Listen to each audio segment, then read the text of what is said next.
I'm going to move to, oops, it's being recorded. Okay. I'm going to move to share slides, but I just want to start by saying thank you so much for having me. And one thing I will say, and I think Kelly can attest to, is I speak really quickly and I'm very enthusiastic. So my hands are all over the place. But because I speak so quickly, I have no problem with you saying, what? Repeat that, or slow down, or ask questions, and people will be tracking in chat. I will stop at regular times along the way to see if you have any questions or to engage in some kind of conversation, because health policy, by definition, there are different positions, and I welcome the debate to the degree we can have in time permitting. I'm trying to put into an hour and a half, or however long we have here. How much time do we have? An hour and a half? Yep. What I cover in an entire semester, and I managed to do that, but in some ways, perhaps going a little bit fast. So just slow me down, and we'll get it covered, and I promise I will get through it. Anyway, let me share slides here and move it into. Actually, you have until 3:50, Dr. Flagg. Okay. Oh, all right. Well, I can I can slow down a little, but I can't, because I love this, and I hope that comes through. And the part that I love a lot is not just the subject matter, which I've worked in, as you've heard, for 25 years, but I like the teaching part of it. And actually, that is a interesting part about my career. Is I had a midlife crisis in my late 40s and decided I wanted to be a professor when I grew up. So I went and got my PhD and graduated into my 50s. Actually, graduated at the same time as my daughter graduated from UC Berkeley. So I'm very excited about leveraging the experience I have in advocacy and my knowledge of the healthcare delivery system to get you guys involved, because I can get more work done through my students if each one of you, or one, or a few of you, get excited about this and want to work on the issues. And the issue that I have been most interested in my entire career was trying to expand access to care to those who need it. So what I'm going to cover today is starting off with just a high-level discussion on how healthcare fits into health. Just one slide, but I just want to keep that in mind, because I think it's very relevant that my entire talk and my experience and my research is all in access to healthcare, but really healthcare is not the same as health.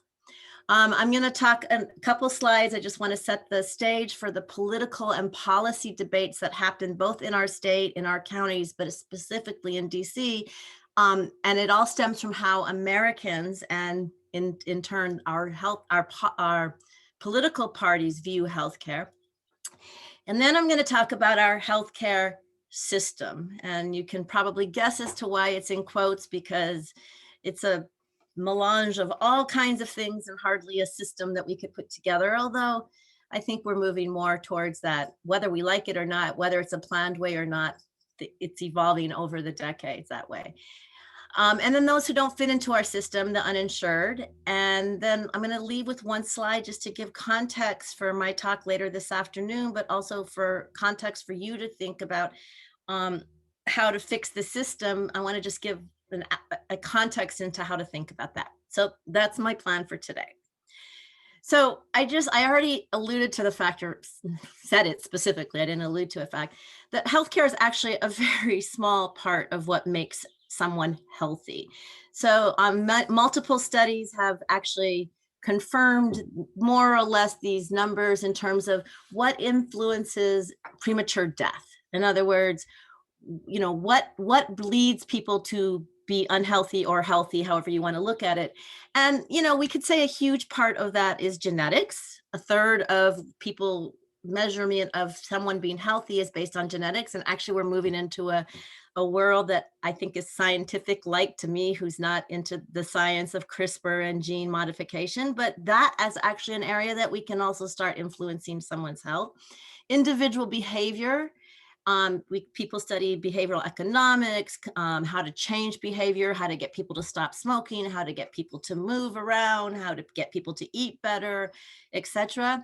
And then the social and environmental factors, which in our language, we talk about the socioeconomic status, people's education, where they live, where they can afford to live, the air they breathe, environmental health.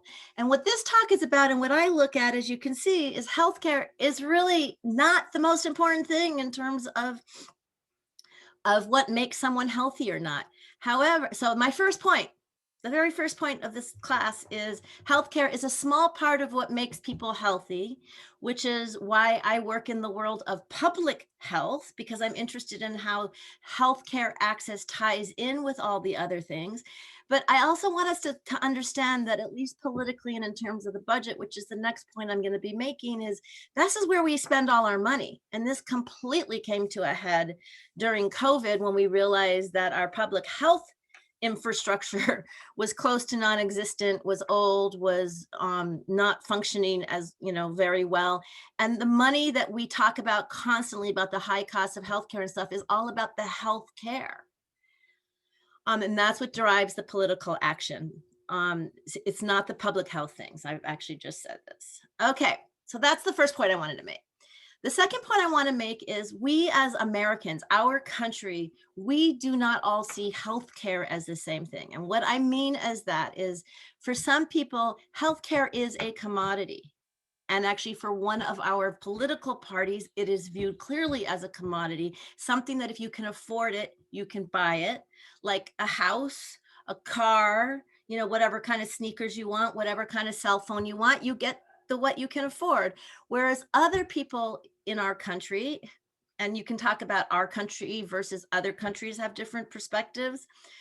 In other countries, for example, healthcare is viewed as a right, something that the society should ensure that people get. And let me just say that in a different way. There are those who see healthcare fitting into our market system, where healthcare is an economic good. It's up to the market to ensure who sells it and who buys it. It assumes that the market can be efficient. It's a private solution. It's the individual's right. You can read this. I don't need to read it to you, but in many ways, it's based on ability to pay.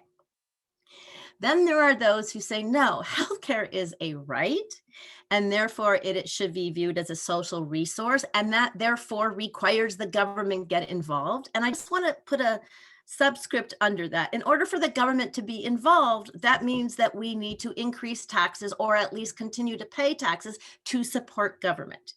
Taxes and government go hand in glove. It assumes that government can make sure that people who need it get it. And basically the rationing is based on need rather than on ability to pay. Our country is equally divided, or let me say it a different way, I think more correctly, our voters are equally divided. That, and you can see it hovers around 50%, but it's really, at the most it was 60-30, but it's not like everybody in our country feels one way or the other. And I just want to highlight that our country is much more of a market system than our other European countries. In our country, we are divided in our country. California is a very social justice state as compared to, for example, Texas. But in California, we have counties that are much more extremely less about government, more about, we shouldn't be taxed to give someone else health care, is what the idea is. If it's a social good, I'm taxed, and it may be for me and it may be for someone else. We have counties that don't feel that way. So policies that are derived come from a basics of what the people vote for. And I'm going to spell it out more specifically. Republicans want to lower taxes and really want to get government out of a lot of programs and want to privatize and let the market take over, whereas Democrats tend to be in favor of increasing taxes in order to increasing budget, government. And we can see that not just in healthcare. So the first point I made is that healthcare is not the main thing that makes us healthy. The second point I want to make is we in America don't agree as to what healthcare is. Many of us think it is a right for everyone, and thus the government should ensure it, and thus we theoretically agree to be taxed to make sure that government can ensure people have it.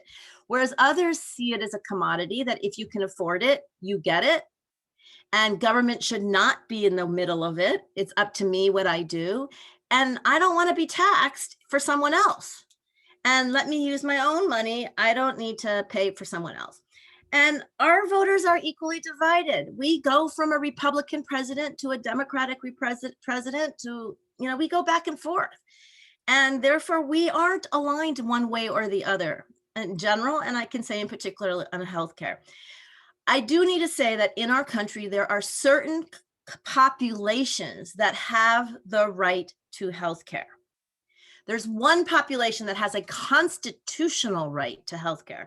So anyone want to share in chat what they think who they think that population is? Who has a constitutional right to healthcare?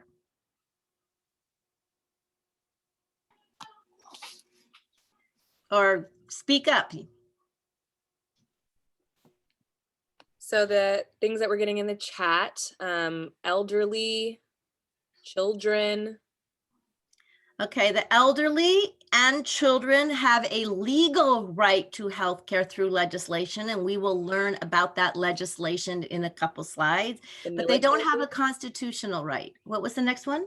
The military. The military have a right to health care based, it's actually not a right. They get health care through their employer, the Department of Defense, which is what we will learn later on. Most people get their health care through their employer. What was the last one? A nice dark one, no one. There is actually a population that does have a constitutional right. And we do have incarcerated population. Incarcerated people. It is considered cruel and unusual punishment to not give prisoners in health care.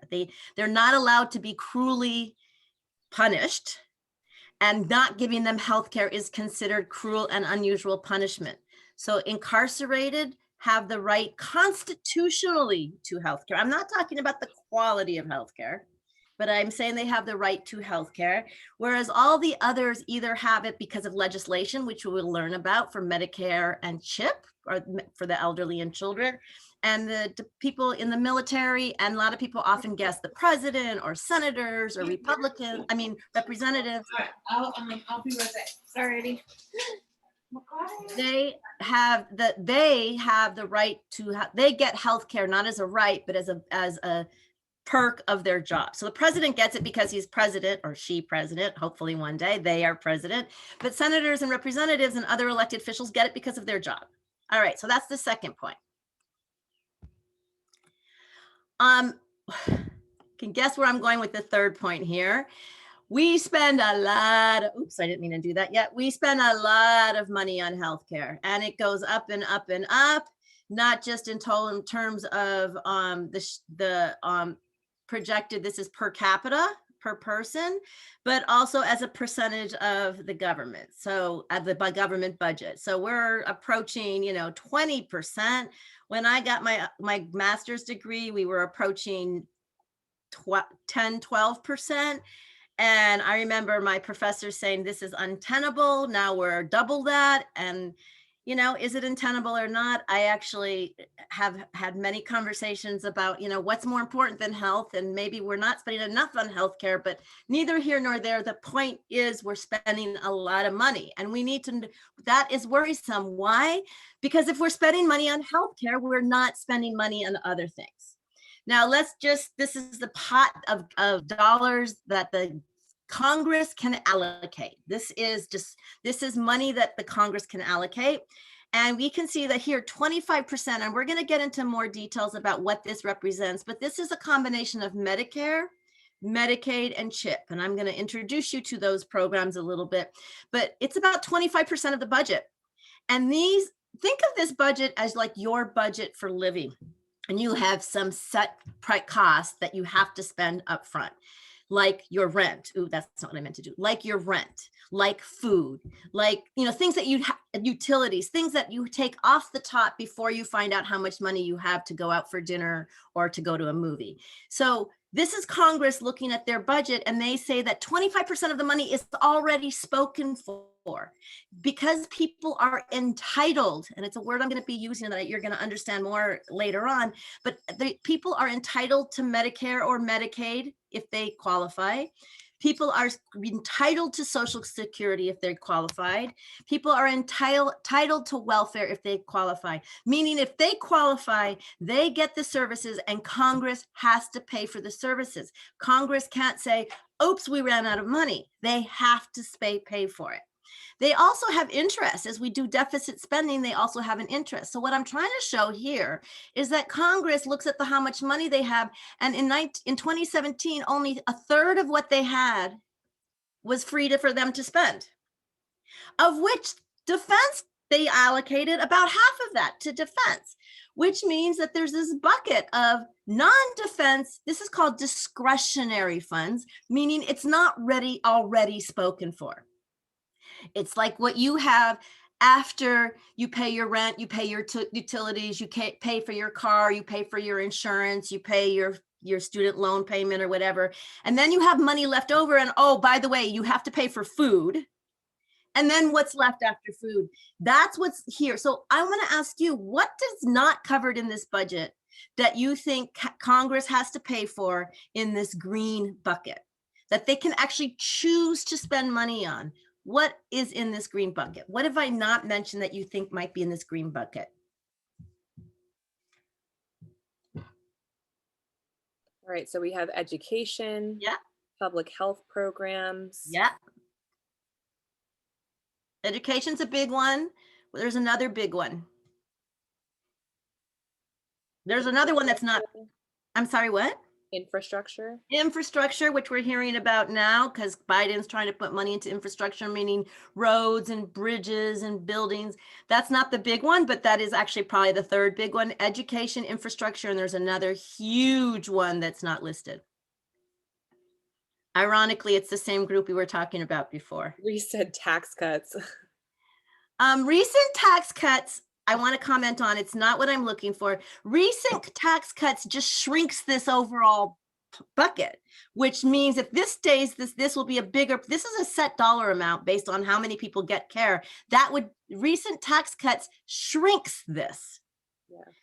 The group that I'm talking about here is incarcerated. Yeah, and Joanna said prisons. Yeah, prisons. So education, prisons, and infrastructure. And actually, infrastructure has not been a big pool we spent money on, but in part, that's why we're falling apart in our infrastructure, and it's what Biden would like to increase. So the tax cut or the increase in tax grows the circle or shrinks the circle. So the tax cut doesn't change how much money goes to healthcare, Social Security, welfare, and interest. It just makes those a bigger percentage because it's a smaller pie, which then reduces how much money can go to discretionary funds. And if you keep defense constant, then it reduces how much money goes to everything else. The public health services are in there in terms of CDC, in terms of NIH. So research is in there, infrastructure is in there, and so forth. So the debate is, do we grow the pot, raise taxes, and then therefore leave more money for all this stuff? Or do we make tax cuts and then shrink this? We spend less, I'm sorry, the other way around. We spend more than any other country, developed country. And when I want to emphasize that, my daughter was in the Peace Corps. I was in the Peace Corps. We spend much more than, I was in Nepal. My daughter was in Uganda. I am not comparing us to countries where if my daughter got sick when she was in the Peace Corps, I would use any money I had to get her out of Uganda to a hospital that I believe in. But that I think offers quality care. But any of these countries, they're good healthcare systems. So we're comparing our system to others. Now, this could be a seminar unto itself as to what we should be counting and what we're not counting. And other, there's a lot of holes that we could put in this. But overall, in terms of what we spend on healthcare, we spend more than any other country.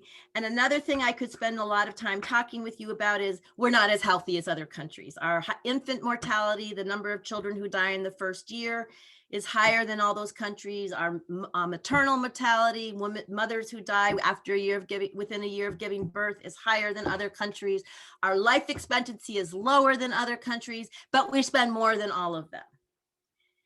And we spend so much on healthcare that we don't have the extra funds to spend on everything else unless we choose to grow the pot, which is the tension in DC. Do we reduce taxes or we raise taxes? If we reduce taxes, the government is smaller and individuals have to take more responsibility for everything, not just healthcare, for education, for, nothing's subsidized. Everything's going to be cut. So that's the third point. All right, any questions on anything I said, any comments, any exchanges before I get into, okay, how do we deliver healthcare in our country?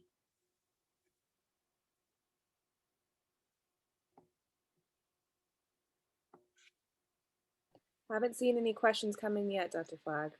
Okay.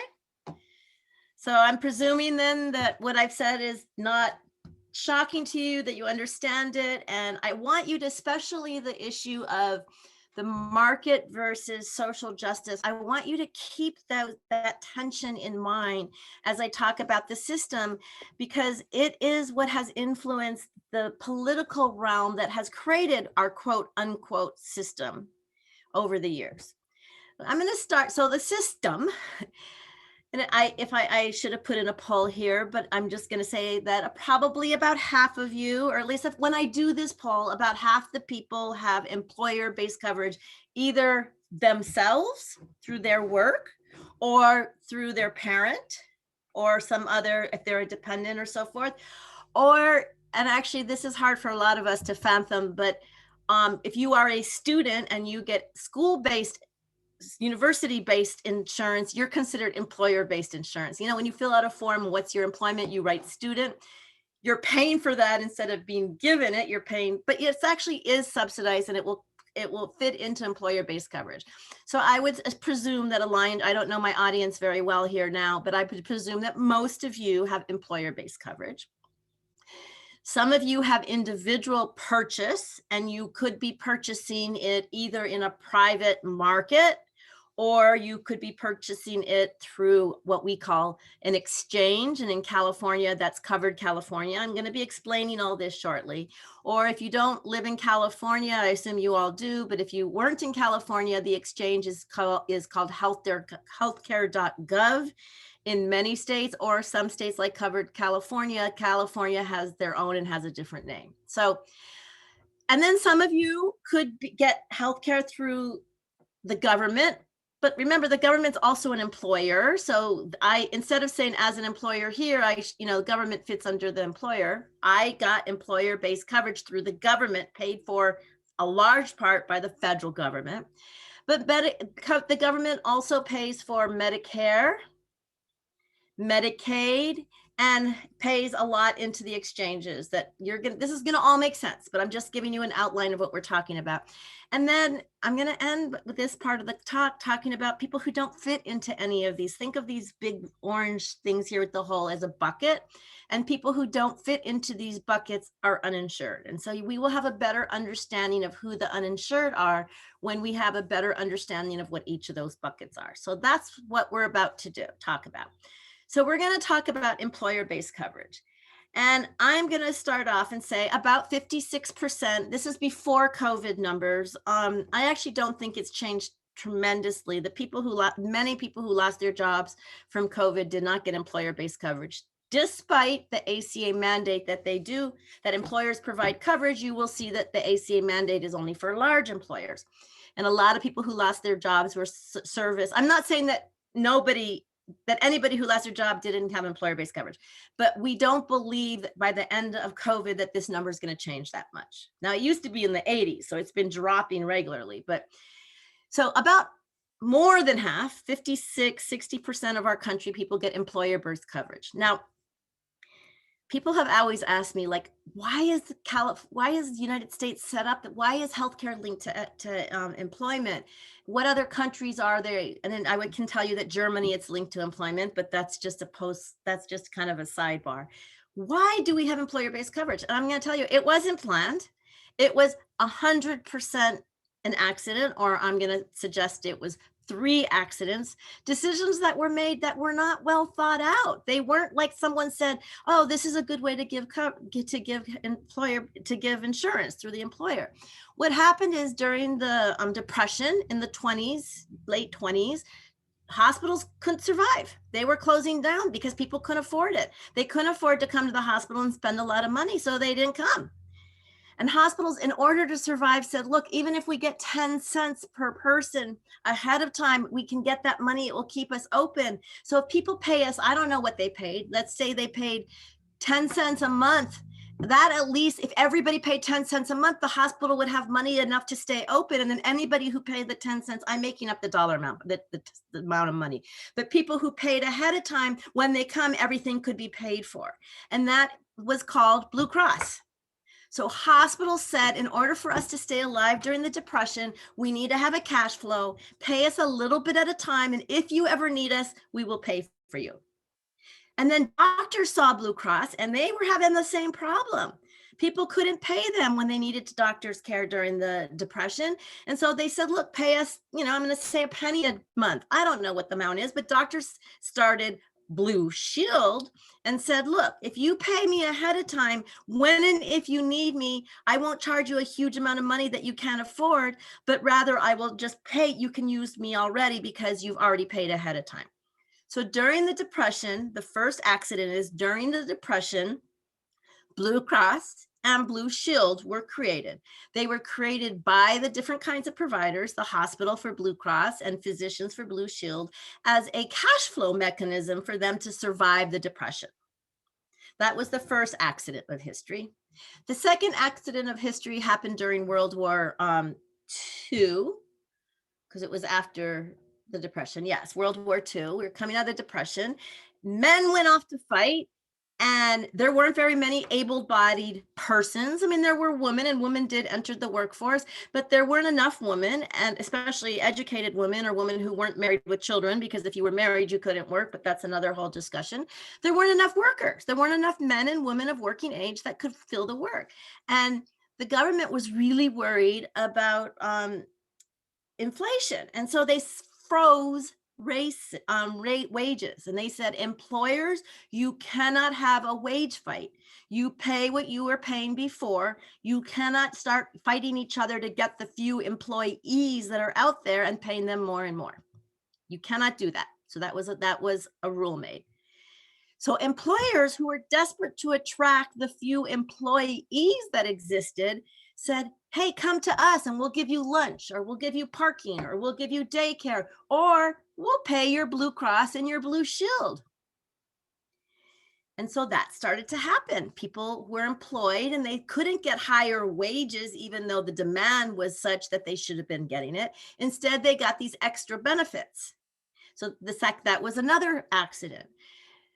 And then the final accident is the IRS looked at this and decided that these extra things, these fringe benefits that employees were getting in lieu of increased wages, were not going to be taxed. So if you get $100 worth of healthcare, you get $100 worth of healthcare. There's no tax on it. Whereas if you get $100 worth of salary, you would probably go home with $80, and $20 went to taxes, or whatever your tax rate is, 70-30, 80-20, whatever your tax rate is.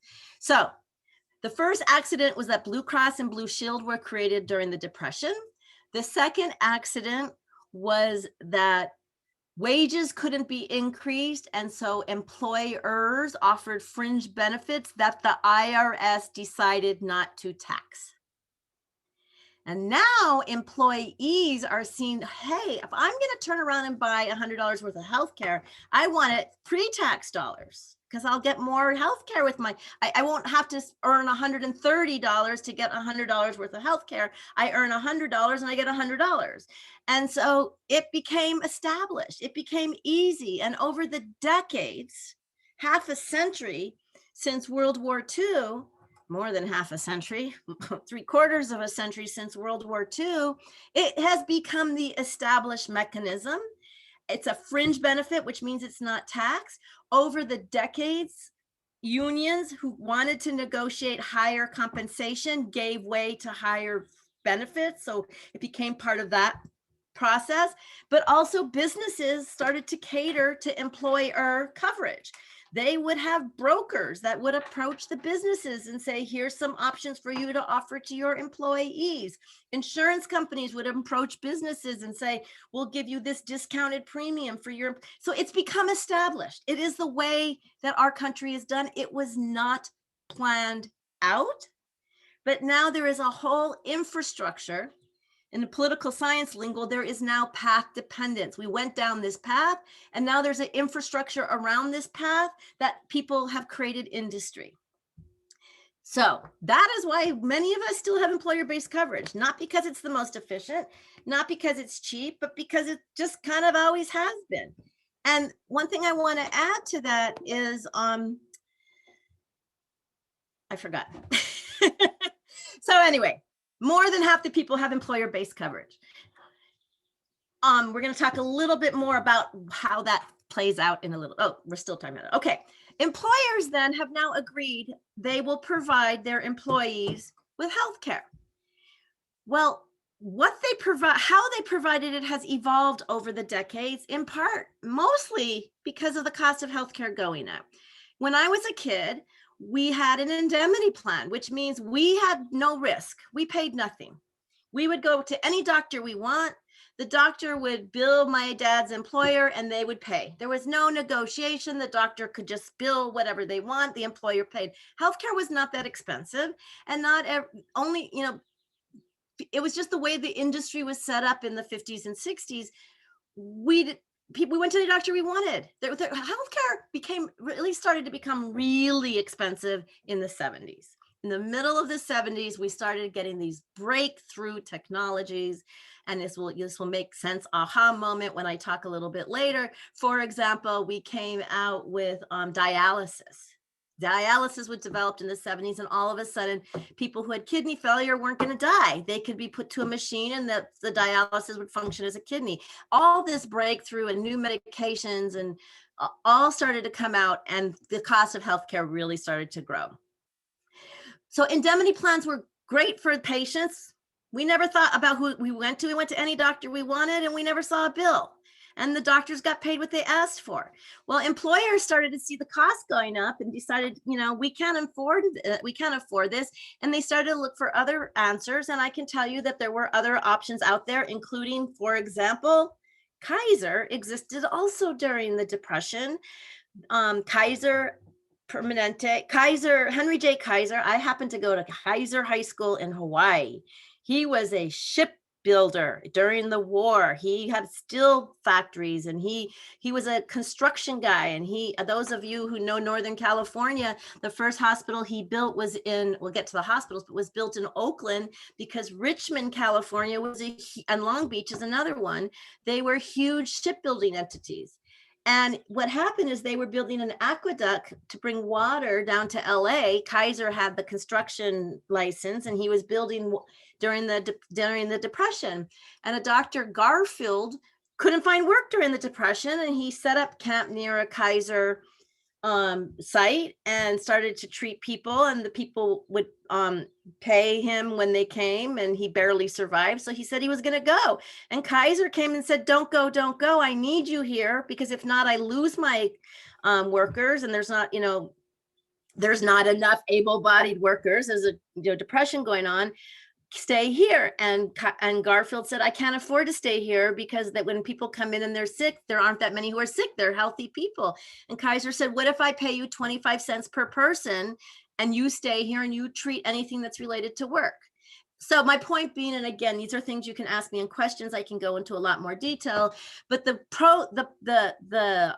system of Kaiser, where you have to go to Garfield, you don't pay anything, you prepaid, and he gets a per capita, per head, per person amount. Kaiser just made it up. He said, Garfield, I will give you 25 cents per person per month. I think it was actually $2.50 per person per month, and you cover anything that's work related. And the patient could pay an extra $2.50 per month per person in case it was actually not work related, like they got an STD or they got beat up at the salon or whatever that happened. Kaiser wouldn't pay for that, they would, but Garfield was getting paid this regular amount, and so he could stay open, and there was good cash flow, and that was per capita, and he managed the care because he was paid a certain amount, and so he was trying to keep people healthy. I'm going to go through this a little bit more later. So businesses saw the Kaiser model. And so some businesses said, we can't afford indemnity plans. Let's pay upfront to a health plan and let them control the dollars and let them be at risk. And then people didn't like I'm going through this so quickly, I know, but if you have questions, we can talk about it later, but I really want to get through these terms and let you to kind of marinate in them and see if it makes sense. In the 90s, there was a backlash against managed care by end users. And actually it was coming out in film that was coming out at this time. Johnny Q, Denzel Washington held up an emergency room because they weren't going to give his son a heart transplant. As Good as It Gets, Helen Hunt said those effing managed care bastards because they didn't tell her they weren't going to approve her son getting some advanced asthma medicine. So people were pissed in the 90s. And so a new idea came out, which is a PPO, which is preferred provider, which basically says if you stay in network, it's cheap per capita, it's already prepaid. But if you go out of network, we will help pay a little bit, but you will pay more. So it's an evolution about what is provided based on things that people, employers, employees, policy people are constantly trying to figure out how to make this better. No one thinks that this is the right answer. No one defends the status quo. I can tell you that. They're evolving within the status quo. And then when Bush became president and the Republicans were in charge, they said, we got to reduce this cost of healthcare. Why are we paying for other people? They came up with this health savings account, which is a way for people to keep getting the fringe benefit, the pre-tax dollars, but the individual makes their own decisions on where they spend, if they spend healthcare, and then they can use that money. So there was an evolution. Now I'm going to show you a very busy slide, but I think it captures the evolution of what employers did in terms of what kind of plans they offered. I will walk you through the busy slide and you will have an aha moment. So this light blue, I wish they weren't all in blue. That's my only feedback to Kaiser Family Foundation. This light blue, which in the 80s was 73% of people had what were indemnity plans.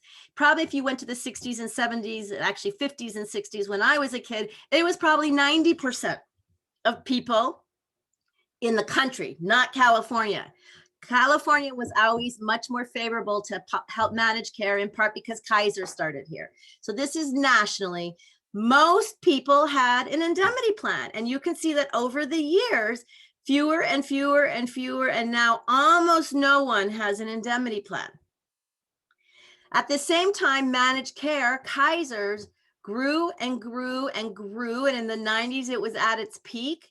And then it's kind of settled around 15 to 20%. Again, not California. In California, I'm guessing this is more like 30%. But in the country, managed care has stayed stable, but it's not a huge percent. PPOs, and I'm going to combine PPO and POS. They're very similar. The idea that if you stay within a list of doctors, it's cheaper. You don't have any out-of-pocket costs. But if you go out of network, you do pay some, but you're not completely at risk. And so you combine these, you can see that most people in our country in 2018, 55% of people in our country, and you can see it went up to 76% of people in our country had PPOs or point of service, a hybrid.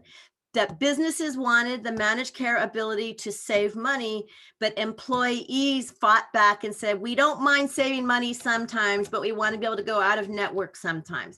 Now you can see that it wasn't until 2006 when Bush became president that they allowed this new thing to come about, health savings accounts, which is really a consumer directed, AKA individual purchase healthcare. So hopefully this makes sense and captures what I was going on and on about, that how we get, what kind of plan employers offer has evolved over time. I'm seeing some activity in chat. Is there any question or need for clarification? I'm defining PPO, POS and such for folks. I'm sorry. Okay, yes. You got that. PPO is Preferred Provider Organization. If you stay and you go to a preferred provider, you don't pay as much as if you go to a non-preferred provider. Remember, conventional plan and indemnity, you go to anyone you want. You can go to anybody. In an HMO, you can only go to a preferred provider or someone in network or someone that contracts. Or if you go to Kaiser, only a Kaiser doctor. A PPO gives you ability to go to a preferred provider in network or an outside network. And a point of service is kind of the same. It just depends on where you spend money, but it's the same idea. You spend less money in network than out of network. And then high deductible health plan with savings option, I called a health savings account. So this has been the evolution, and it continues to evolve and change. I believe in California, well, actually, I was going to say there's fewer health savings account. That's not true. But you can see that indemnity plans are almost non-existent. When I was a kid, that was all there was. And the reason there was this change is employers couldn't afford. They wanted to cut their costs. Well, they also wanted to cut their costs in a different way. It still was going up, even though they were doing PPOs or managed care organizations. It was still going up. And so another thing that employers started to do over the years is shift some of the costs to employees. Now, here are a bunch of insurance terms that I'm going to spend a teeny bit of time defining.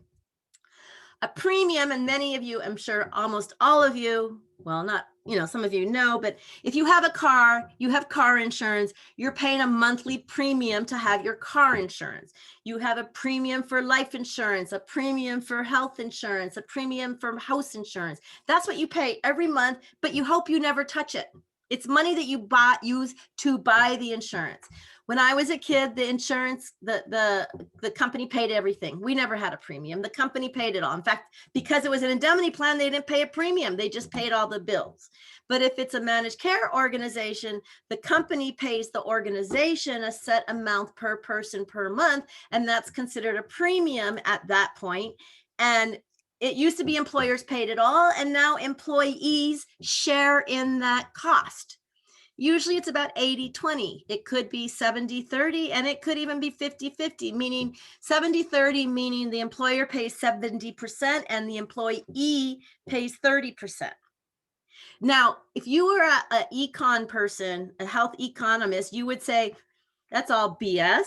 Your employee, you're really paying for it all, because if your employer pays $10,000 a year for you to get insurance, they're seeing that as a cost to hire you, and you're not getting it in salary. You're getting part of your salary as insurance. Let me say that in a different way. When my husband's company hires an assistant, let's say they pay the assistant $60,000.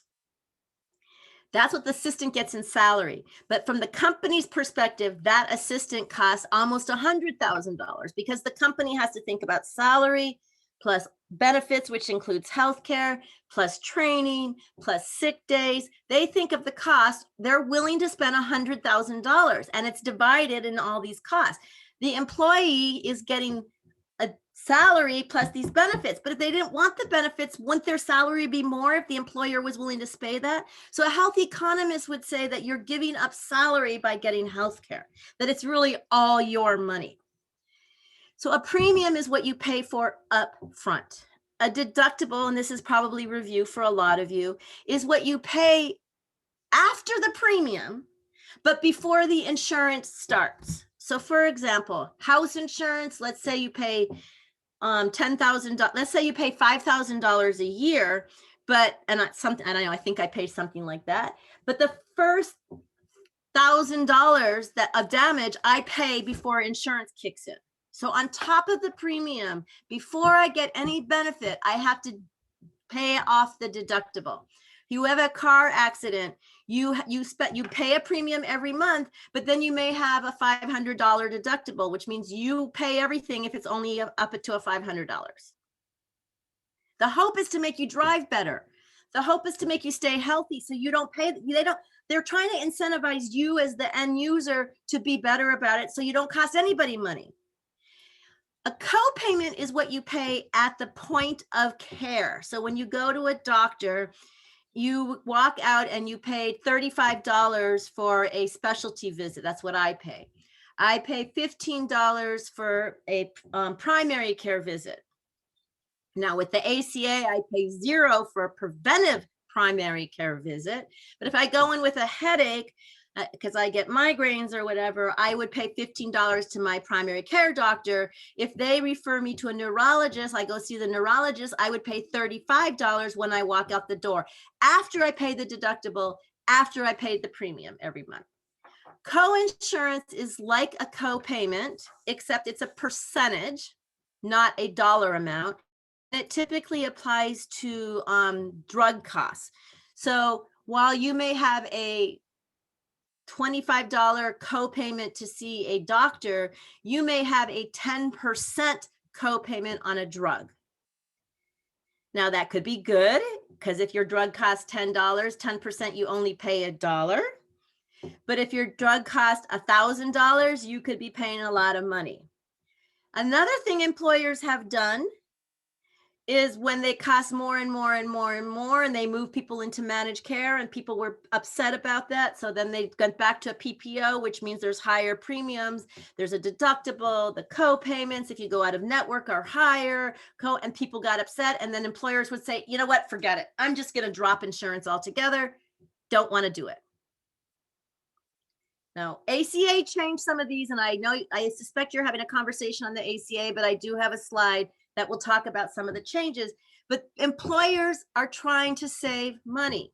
Another point I want to make about employer-based coverage, and this is actually not just true for employer-based coverage, this is true for all the employers in all the bubbles, is it's for profit in the United States. It wasn't for profit until President Reagan. Any plan that accepted federal dollars was required to be not for profit. Reagan amended the law and said you can be for profit. Reagan's legacy to our country is deregulation, reducing taxes, getting rid of government, shrinking government, breaking up unions, and making healthcare for profit, and making education for profit, and other things. So it became for profit, and so companies now want to maximize their earnings. They always wanted to make sure they had enough to stay alive. Now, for profit, let's say it this way: not for profit does not mean you don't make money. What it means is what you do with the money. You use it to increase your mission. You use it to increase your people you work for, and to treat people. You don't go to Wall Street and trade. But for-profit companies that have to please their shareholders, they have to make more and more and more money every time on Wall Street. They're going to try to cut the amount of healthcare they spend. So they put in things called utilization controls. For example, you have to go to a primary care doctor before you can get permission to go to a specialist, because a specialist costs more money. You need, and for the specialist or the primary care doctor to do an MRI, you need to get approval, prior authorization. And sometimes they'll say, no, we're not going to let you do an MRI, do a cheaper X-ray. You need to, sometimes the health plan will say, they'll do prior authorization before you can go to a specialist. They'll do concurrent authorization. So while you're with the specialist or while you're in the hospital, they're going to be they're going to be ongoing checking everything to make sure each step of the way you're getting what they think is necessary, because they don't want to pay for what's not necessary. And they also have discharge people who actually go to the hospital, review your chart, tell your doctor this person can be discharged now. So insurance companies become very aggressive in trying to make sure they can maximize their profit and not give you too much care. Other things they do is they do incentives to physicians. They show physicians, if you can reduce the number of your patients that go to the emergency room, we'll give you a 10% bonus. Or otherwise, too many people of your practice goes to the emergency room, we're going to take away some money. Or they can do bonuses. If you meet this threshold, we'll give you extra money. There's different kinds of utilization controls. And the point of these utilization controls is for health plans, insurance companies, to control utilization and let as little money as possible go to healthcare and as much money as possible go to profits. Now in California, I need to say that Blue Shield and Kaiser are not for-profit health plans. but they really don't operate differently because they have to compete with for-profit health plans. They still do prior authorization. They still do different types of utilization controls, but they aren't trying to make a profit for Wall Street. Because utilization controls became really, really daunting and upsetting, and people got really angry, and they're actually what caused the Medicare managed care backlash in the 90s, different tools were developed to look at whether or not these health plans were still providing good care because they were cutting so much care. And the tools that were developed, I'm going to put out some acronyms. MLR, medical loss ratio. This will come up in a later slide. The medical loss ratio is looking at it from the insurance perspective. They get a premium per person per month.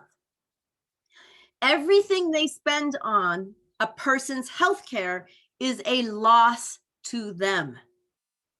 It is not part of their profit or their salaries or their administration. It is a medical loss. If they get $100 for me every month to treat me, and I go to the doctor once a month and it costs $60, they're losing $60 that they want to put in their pocket and save. So some states, some companies who bought insurance required the health plan to tell us what percentage of your premium dollar do you spend on healthcare. In other words, what is your medical loss ratio? These words are going to keep coming up through today's talk. So I'm going through it quickly, but I want you to understand it. So the medical loss ratio became a public number that insurance companies had to share, that it showed what percentage of their dollars go to healthcare versus profits. Kaiser's was in about 86% medical loss ratio, meaning about 86% of every dollar they got went into healthcare. In Maine, there was not a single plan that had a loss ratio above $60 when the ACA came out, meaning only 60% of the dollars went to healthcare. The higher the number, the more money goes to healthcare. That doesn't mean better healthcare necessarily. We think it does, but it just means they have to spend, they can't prioritize, they have to show how much money goes to healthcare. Now, what makes it look like better healthcare? How do we know if more money equals better healthcare? Well, that's HEDIS and CAPS. HEDIS is Health Employer Data, oh my God, Index. I don't know what it is. I can look it up, or someone can look it up, or someone. HEDIS is a way of measuring what is being done with the money, how much, and mostly it measures preventive medicine. For example, Kaiser, what is your HEDIS measure for people in your system who are getting childhood vaccines? What percentage of your women get mammograms? What percentage of your men get prostate cancer screening? What percentage of smokers are told about non-smoking? What percentage of people are getting the COVID test right now? I'm sure it's, or flu test or whatever, flu shot or whatever. So HEDIS measures certain preventive measures and what percentage of patients are getting it. Now, ostensibly, if HEDIS is really high, then maybe they're putting all their money into preventive medicine, then the medical loss ratio could be lower. So you can't just look at, oh my God, they're not spending any money on healthcare, because maybe every penny they spend on healthcare is spelled correctly. CAPS is consumer health. CAPS is I should be doing better than this. This is a health employer data. Anyway, I'll look it up. CAPS measures satisfaction. So anytime you go to a doctor, when you get a survey, tell us how we did. That is a CAPS measure. So that these are all developed. HEDIS was developed by NCQA. NCQA's National Committee on Quality Assurance was created by employers saying, we are providing all this money for healthcare. They're charging us a lot. We don't know if we're buying good healthcare. Can you come up with some measurements to tell us if what they're doing is right? And that's where HEDIS came up. CAPS came from the federal government, ACQ, the Agency for Quality Control, AQR, AQC or whatever. Anyway, they develop CAPS, which measures people's satisfaction. So these are measurements that are trying to look at whether utilization controls are still allowing for good healthcare. There are many, many, many arguments that providing too much healthcare is not good either. Another thing employers did is they said, look, it's still going up. We're charging more. We're having our employees share the cost. Costs are still going up. We want to make sure that doctors are, and we have these measurements, but we don't know if doctors are doing what they should be doing. We want to look at the ways we pay doctors. And if you're an economist, you think the way you pay a doctor changes the way the doctor behaves. Fee for service, FFS, fee for service means you pay the doctor for every service the doctor does. So here's a side story. My son, his first 2 years of life, perpetual ear infection, perpetual, high fevers, like 104, 105 all the time. Good lethargy. I mean, he wasn't lethargic, but he had high fevers, freaked me out. Every time he had a high fever and he'd pull his ear, I would call his doctor. The doctor would say, come on in. The doctor would look in his ear and say, yep, he has an infection, fill this prescription and come back in 10 days. And the doctor got paid for looking in his ear and got paid when we came back in 10 days. Now, so this doctor later on, when he got to know me better and knew that, yes, my son was prone to this, he at some point said, you don't have to come in, call me and I'll prescribe I'll prescribe the infection. Or he'll say, come in, let's verify you have an ear infection. I would come in and he would say, fill this prescription and come back if there's a problem. Otherwise, I'm going to presume everything's fine. And then there were times where he would say, you don't even have to come in. I'll just give you the phone. I'll just give you the prescription. Well, the thought is if he's paid fee for service, he's going to have me come in all the time. But if he's moving to capitation where he gets paid an X amount per kid per month, his incentive is to not have the kid come in and use resources, not have the kid see a nurse and sit in the wait and fill up a slot. It's to just get the money for the kid and spend a minute on it, make calling a prescription rather than 15 minutes talking to me, because he can see someone else and he can see more people and have more people on his panel and get paid more. So there's different incentives. Now, I just want to confirm, premiums and capitation sound a lot alike. A premium is when you purchase the plan. So it's between the purchaser, whether it's the employer and the health plan, or the individual, if they buy it on their own and the health plan, or the government and the health plan, that's called a premium. When it's between the health plan and the provider and it's paid on a per person, per PMPM, per member per month, we call it a capitation. But there are different things, and there are constantly studies about how we can change how physicians are paid so that they try to prioritize good care. Fee for service, can anybody tell me what a priority is in fee? Actually, I'm going to tell you because I want to make sure we have enough time. A fee for service, you want to see people as much as possible, and you do want to do as much as you can. The more you do, the more you get paid. Capitation, you want to do as little as possible. Actually, if you get paid per person per month, why don't you go golfing every day? You don't have to work and you're being paid. And as long as they're healthy, no problem. But then if they get really, really, really sick, you're in big trouble, because now you have two people who are really sick and all your savings from everybody went out. So capitation should incentivize keeping people healthy so that they don't get sicker, because if they get sicker and you have to see them more, then you lose your savings. Capitation doesn't really work at the individual physician level, because if they don't have a big enough risk pool, they get 1 or 2 or 3 sick people, their savings goes down the tube. So they tried it in the 90s, and a lot of medical plans, clinics and so forth went bankrupt. Capitation is better for a medical group. And in California, we do have what's called medical groups that a lot of states don't have. Some of our medical groups, I'm from the Bay Area, Alta Bates Medical Group, Sutter Medical Group, Stanford Medical Group. I think there's ones down south that have medical groups. They're as big as health plans in other states.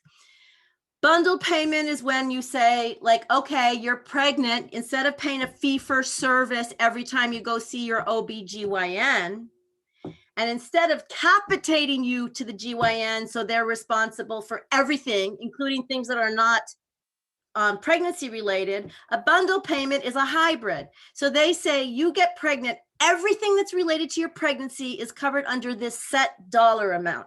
Everything related to your hip replacement is under this set dollar amount. Everything related to your heart attack is under this set dollar amount. And anything outside of that, you get fee for service. So it's a hybrid. Pay for performance, I want to speak about a little bit. They're trying to incentivize doctors to behave differently, and fee for service is the most common payment for physicians, and it incentivizes them to do more and more and more, which is not necessarily good. Pay for performance gives a physician a base and then says, if you do a good job on your HEDIS measures and you have good CAPS measures and you have some good outcome measures, we'll give you bonuses. Salary. In California, physicians are not allowed to be salaried. They get around that by being in a partnership. But in other states, they can be paid a salary. Physicians in California can be salaried if they work for the government, so county hospitals and so forth, but they aren't salaried otherwise. As I said, they can get around it. The incentive for that, I think, is to do enough that your boss doesn't fire you. A little bit more, I mean, this is not talking about your work ethics. This is ethics. This is talking about your economic incentives, is to do as much as you can to keep your job and not more.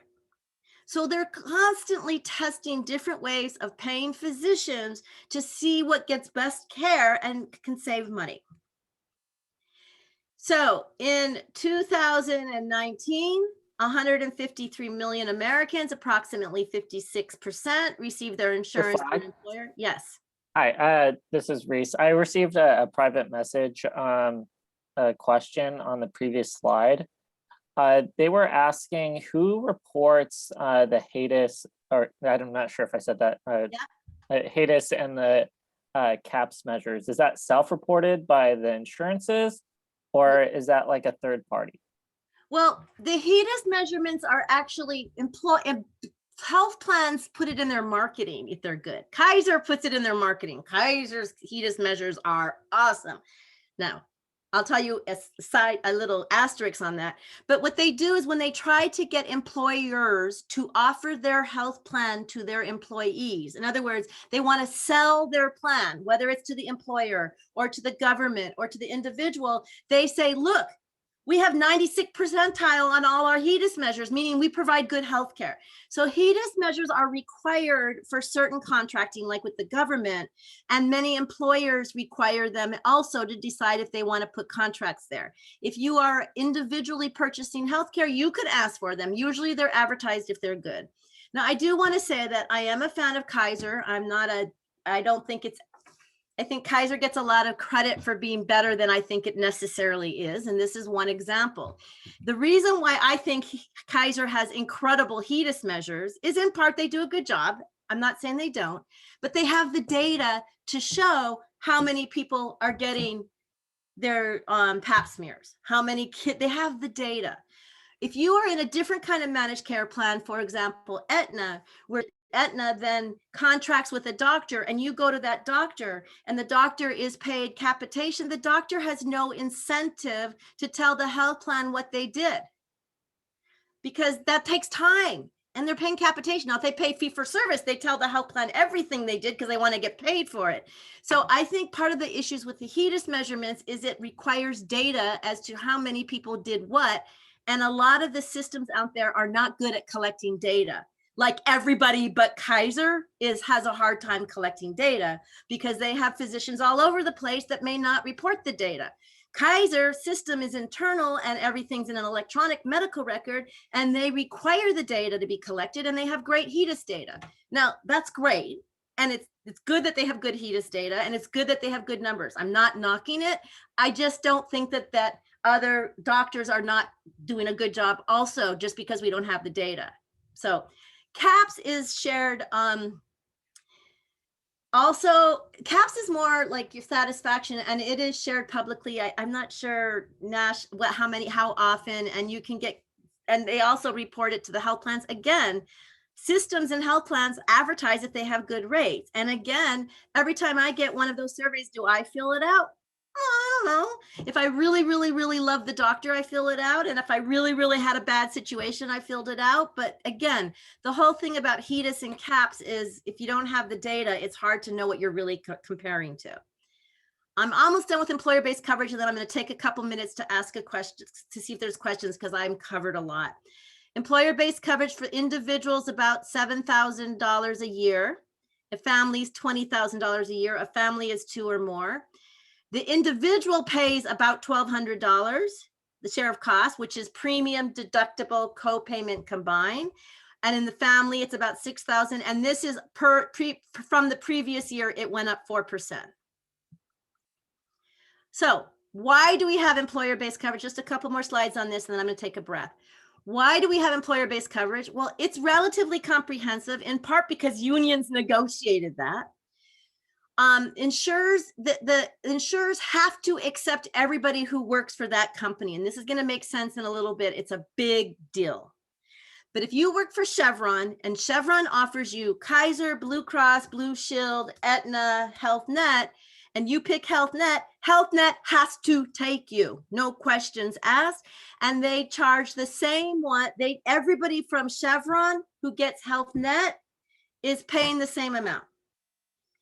And the risk pool, the people who are buying insurance who work for Chevron are buying insurance because they work for Chevron, not because they're sick or healthy. They have to buy insurance through Chevron. It is required. When you have employer-based coverage offered to you, you cannot say, I don't want it, unless you prove to your employer that you have insurance elsewhere. I'm going to ask you why that is a rule later, but not quite yet. So basically, if you are offered employer-based healthcare, you must accept it or prove you have healthcare otherwise. The question I'm going to ask you later is, why do they require you to take it? The overhead, like administrative cost, is relatively low in a business because they just say, hey, everybody, they negotiate one contract with Kaiser for the whole group, and then they see who wants it. They negotiate one contract with Blue Cross for the whole, especially for large companies.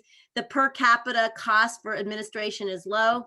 The employers spend a lot of money. They spend, 20%, they spend 80%, 70%, sometimes 100%. And so the employer pay a lot, so employees like it. And I already said everybody's charged the same. What did the ACA do? Well, it said that employers with more than 200 people must provide coverage. They can no longer drop it, and it's no longer a choice, it's a requirement. The ACA also said a dependent is a dependent up to the age of 26. It used to be up to the age of 18, or if you were a full-time student, you could stay on, but you used to have to prove you were a full-time student. So when my son went away to college and he wanted to stay on our health plan, we needed a letter from the college saying your son is matriculated and is coming to the school. We would send that to our insurance our company, and then we could keep him on our insurance. Now it's just automatic up to 26, whether or not you go to college. Also in the ACA, it says health plans have to cover certain 10 essential benefits, which are listed 10 essential categories of benefits: primary care, hospitalization, maternal care, preventive medicine, laboratories, and so forth. They list 10, mental health, substance abuse. They list 10 areas. They also said under the ACA that you cannot have co-payments at the point of service for preventive medicine. I italicize point of service because what that means is you probably pay a higher premium. You still pay for it. And then it also says the medical loss ratio has to be no less than 85%. And if you spend less than 85% health plan, if you spend less than 85% on healthcare, then you are going to have to return some of the overpayments to the clients. Today in the news, actually, I have this slide for later on. Today in the news, it talks about how many billions of dollars insurance companies have to return to their people, their employers, their employees, the people who bought insurance this year. because people didn't go to the doctor because of COVID, and yet the insurance companies kept getting premiums, and therefore they didn't have a medical loss ratio that was high enough, and they have to return premium dollars. The point is to limit profits. That was today's news. These are real things I'm teaching you about. They also had a tax on high-end plans. They were called Cadillac Plans. It's never been implemented, but the point was to kind of reduce excess care.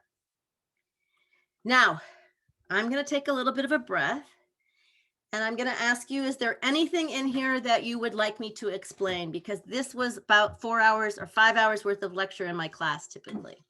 And just a reminder that we have a session on the ACA immediately after this. So don't worry if you're confused here. I usually don't touch the ACA, but I decided to add one slide per category just to clarify that what I'm mostly talking about is pre-ACA, but it's already 10 years in practice, so it's no longer easy to separate those out. So you will get more specifics about these, and hopefully you'll understand why the ACA did some things based on what I'm saying. So not looking at this slide then, looking at other slides, do you have any questions?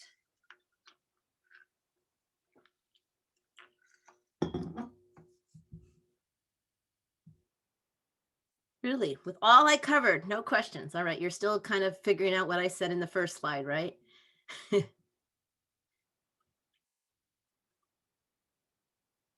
Okay. Another way that people get insurance is not through their employer, but they buy it on their own. Now, I need to step back a little bit and give you a little bit of an insurance lesson, although I already started to do that. But let's just talk about why people buy insurance. People buy insurance because something might happen, and they're worried that if it happens, they need help. For example, there is a chance, I don't know what it is, I hope it's teeny, teeny, teeny, teeny, teeny, teeny, that my house will burn down. I hope it never happens. But if it happens, I have insurance so that they can help me build my house and refurnish it. There is, and I hope that that's like less than 1%. I hope it's not zero, it's close to zero. Now, there is something called actuarial science, which is a science that can tell me what the chances are that my house will burn down. They look at where my house is located. They look at the trees and the shrubbery around it. They look to see what my house is made out of. They look to see how I take care of it. It's stucco, it's not, and they say what the likely, I don't smoke, we have gas fireplaces. They can tell what the chances are, what the likelihood is, what the percent likelihood is that my house will burn down. Cars. Those of you who are good students, and I'm presuming most of you are, if you're on your way to you're in medical school and you like being a student, you paid less in insurance at 16 when you got your license than someone who's not a good student. They look at your GPA, and if you have a higher GPA, your insurance is less. Why? Because actuarial science shows that good students are less likely to have car accidents. Probably because they're less likely to be driving because they're studying. But it could also be that they're more serious. I don't know. It sounds like generalization and stereotypes, but it's based in science. Boys at 16 are more likely to have car accidents than girls. And therefore, boys' car insurance at 16 costs more than girls. Kids that live in the suburbs are more likely to have car accidents than people who live in the cities. The science shows that. The data shows that. Probably because they drive more, because everything has to be in the car, whereas in the city, people walk more. For whatever the reason is, there is data that tells you what the likelihood of something happening is. You purchase insurance knowing what that likelihood is, and the higher the likelihood is that something happens, the more expensive the insurance will be, because the insurance company doesn't want to lose money. Not only do they want to make money, but they can't lose money, because if they lose money on everybody, they're not in business anymore. So what they charge you, plus they have to add a little bit of administrative costs. They have to keep their lights on. Plus they want to make a profit. That's why they're doing this. So they charge you based on the random events likelihood of happening.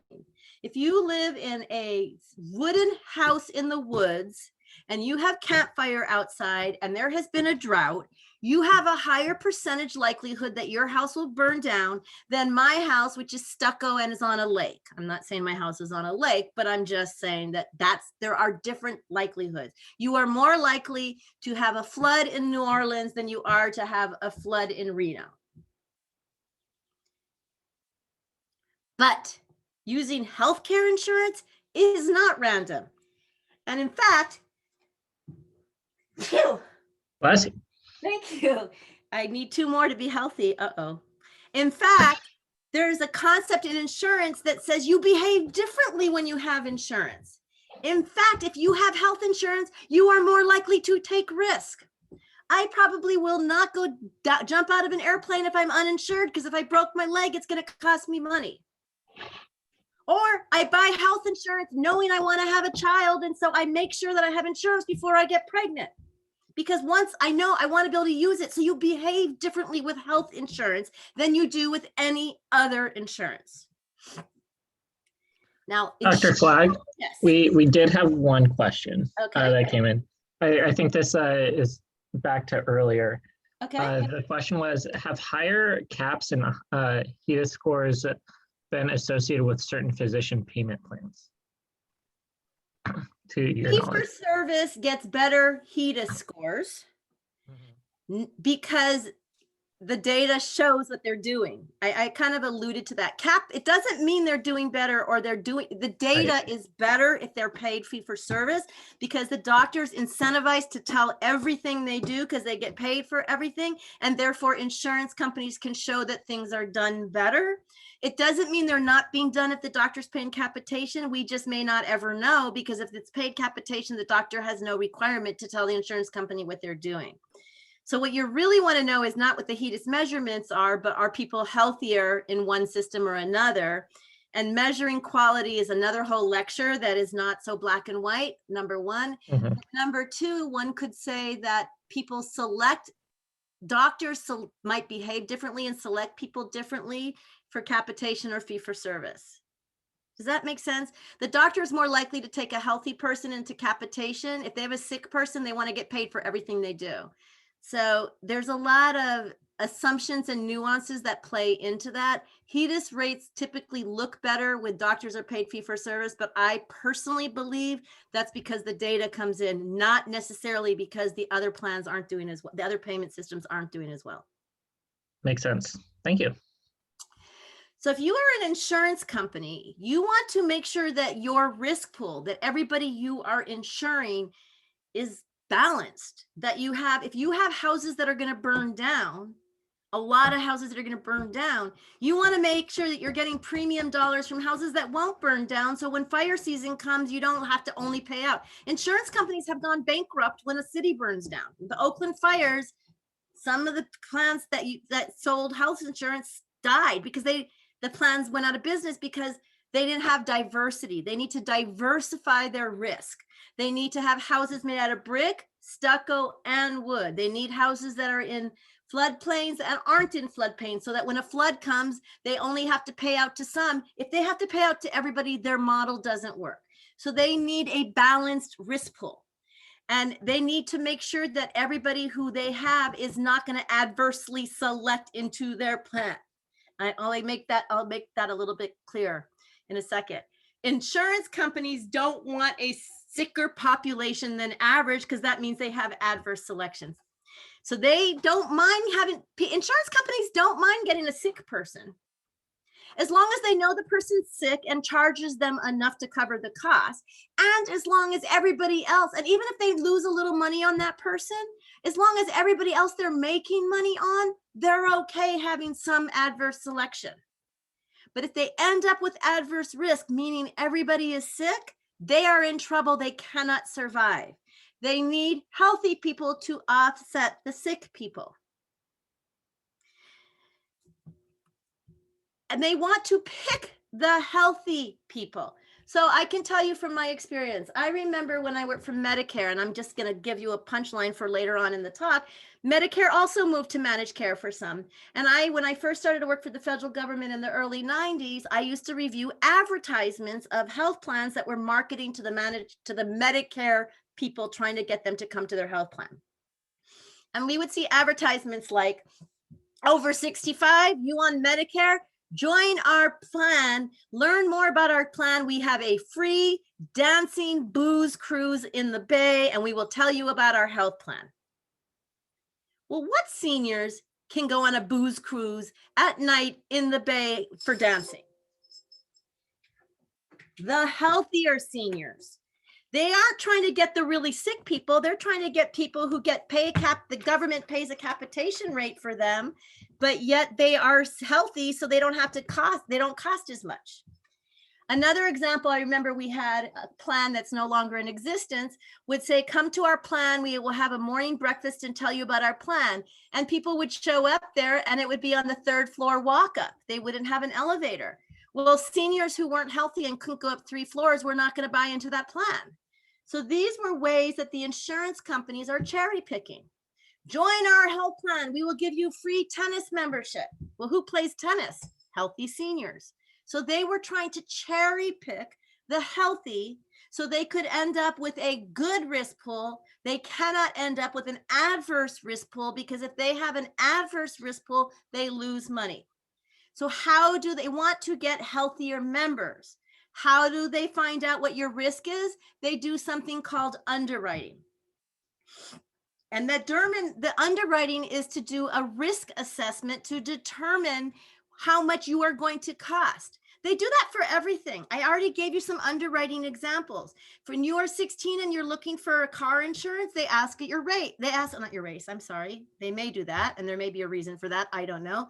They ask your GPA. They ask your age. They ask your gender. They ask what kind of car you're going to drive. And if you're driving a sports car that's all, rigged up, they're going to assume you're going to be driving faster and you might be more likely to have an accident. They ask all these questions to assess what your risk is.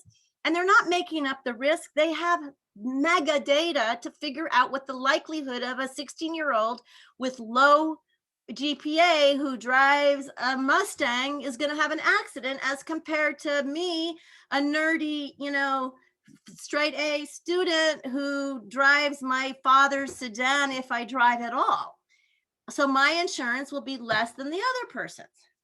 And they're trying to figure out not only what your risk is, but therefore, after they know your risk, whether they'll even offer you insurance. I can tell you, I'm embarrassed to say this, but I have so many car accidents that my insurance company dropped me. They wouldn't offer insurance anymore. So we had to find another insurance company who would insure me. And they charged us a lot more because I was high risk. Now, I got a new car and I couldn't, blah, blah, blah, blah. It's called menopause, but that's TMI. All right. Anyway, underwriting is a way of doing risk assessment to determine someone's risk. Now, what do they look at? They look at your age, your gender, your occupation, and where you live. They may look at genetics, unless it's illegal in your state. And actually, this is all moot with the ACA, but let me just tell you what this is all about. And they say, can you tell us what your health history is? I remember a friend of mine was so excited. She wanted to buy insurance and she said, Robin, I can't believe how nice they are. They're coming to my house to help do the paperwork. And I just rolled my eyes. I said, they're not being nice. They're trying to underwrite. They want to see how you live. They want to see if there's beer bottles around. They want to see if it smells like smoke. They want to see how clean it is. They want to see what cars parked out front. They want to see, what your house condition is and how, how you look. I mean, they're trying to make an assessment. They're going to ask your age. They're going to have you fill out paperwork, and you're going to sign something that you read all the small print that you don't read, and you sign it, and you don't realize that you're signing this thing that says, yes, you can call my doctor and get my health records. So they're doing an assessment, not just based on your health history, but on your family's health history. So they're trying to figure out what your risk is. 52, and so they often decide, oh, you have a history of breast cancer, or they did a genetic test because they take your blood and they find out that you have the BRCA gene, and they say, you know what, we'll insure you, but if you get any kind, breast cancer, cervical cancer, uterine cancer, it's not included because you have a pre-existing condition, the BRCA gene, or your mother had breast cancer, your aunt had breast cancer, your grandma had breast cancer. we will cover you, but we're going to charge you a lot because we think you're going to get breast cancer, or we will insure you, but we're going to exclude anything related to breast cancer. And 52 million people in the United States in 2016 will have some kind of prior authorization, pre-existing condition, which means they may not even get insurance, or if they do get insurance, it's really expensive. So why did I not talk about underwriting in the employer market? Well, I kind of did when I said, if you work for a company that offers insurance, you have to buy insurance. That is because they're not doing underwriting, because they presume if there's more than 200 people and they're there not to buy insurance, but to work, that they will have a balanced risk pool. Now, let me explain that. It's called community rating, and 200 appears through actuarial science to be the magic number. So if you get more than 200 people, and let's say Chevron has 20,000 people working for them, they aren't working for Chevron because of insurance. They might want to find a job that offers insurance, but they're working for Chevron, and you have execs and you have janitors, you have men and women of every single age, you have healthy, you have young, you have sick, you have old, you have this diversity that is working in this 20,000 person workforce, or anything over 200, and they're not there because of healthcare. Then the insurance companies can presume that you have a balanced risk pool and can charge one price to everybody and not do any underwriting, because basically it's balanced. Now, the reason why I keep emphasizing that they're not for healthcare is and here's something. So why doesn't let me give a true example. There's these things called granges, which are, anybody here is rural in the Midwest. There's a lot of rural people that have these big family farms, and they share certain things. They have a club, a co-op, it's called a grange. And they might share a silo. They might share 2 of these kinds of tractors so that everybody doesn't have to buy the same thing. They might buy seeds together so that they can share the cost and whatever. So one person at a grange said, hey, I can't get healthcare on my own because I have a pre-existing condition. Anyone want to buy healthcare with me? Who's going to raise their hand? People who can't buy it on their own, because everybody who can buy it on their own, it's cheap. Everybody where they can't get it or it's expensive are going to buy it together. And so they get 200 people and they go to the insurance company and say, here's 200 people. We want to buy healthcare with you. The insurance company is going to say, you guys don't have community rating. The people who raise their hands are those who don't get healthcare otherwise. They're all sick. They're all unable to get healthcare because they're too expensive. So this is not a balanced risk pool. You can't pull together 200 people with the express purpose of buying healthcare, because the people who join that group are the ones that want good healthcare. But if you pull together random 200 people, closing your eyes, and you're in a place that people of every age are, you can't do it at a rock concert because everybody's going to be the same age. But if you do it at a business where there's old and young and black and white and orange and green and 30s and 50s and 100s and 10s or whatever, and you have a mix, then you can say you have a balanced risk pool, but they have to randomly be there. So that is one of the pluses of employer-based coverage and that's why the ACA says any company with more than 200 people, no underwriting. And companies are okay with that, because if you get more than 200 people randomly and you pick an average price, you're gonna be okay. So we have a question from the audience, Dr. Flagg. Is underwriting also a practice in life insurance? Yes. The older you are, the more life insurance costs, because you're more likely to die if you have a pre-existing condition, including, believe it or not, I learned this, I had a history of depression. My life insurance got rated down. I had melanoma. My life insurance is always rated down. Absolutely. It is existent in every kind of insurance. Now, if you're buying it on your own, you aren't part of a group of 200 randomly people. In fact, you're buying it probably because you think you want it, because maybe you're starting a family. I mean, most 26-year-old men, you guys don't buy insurance. Actually, and this is actuarial science shows that 26-year-old males do not buy insurance.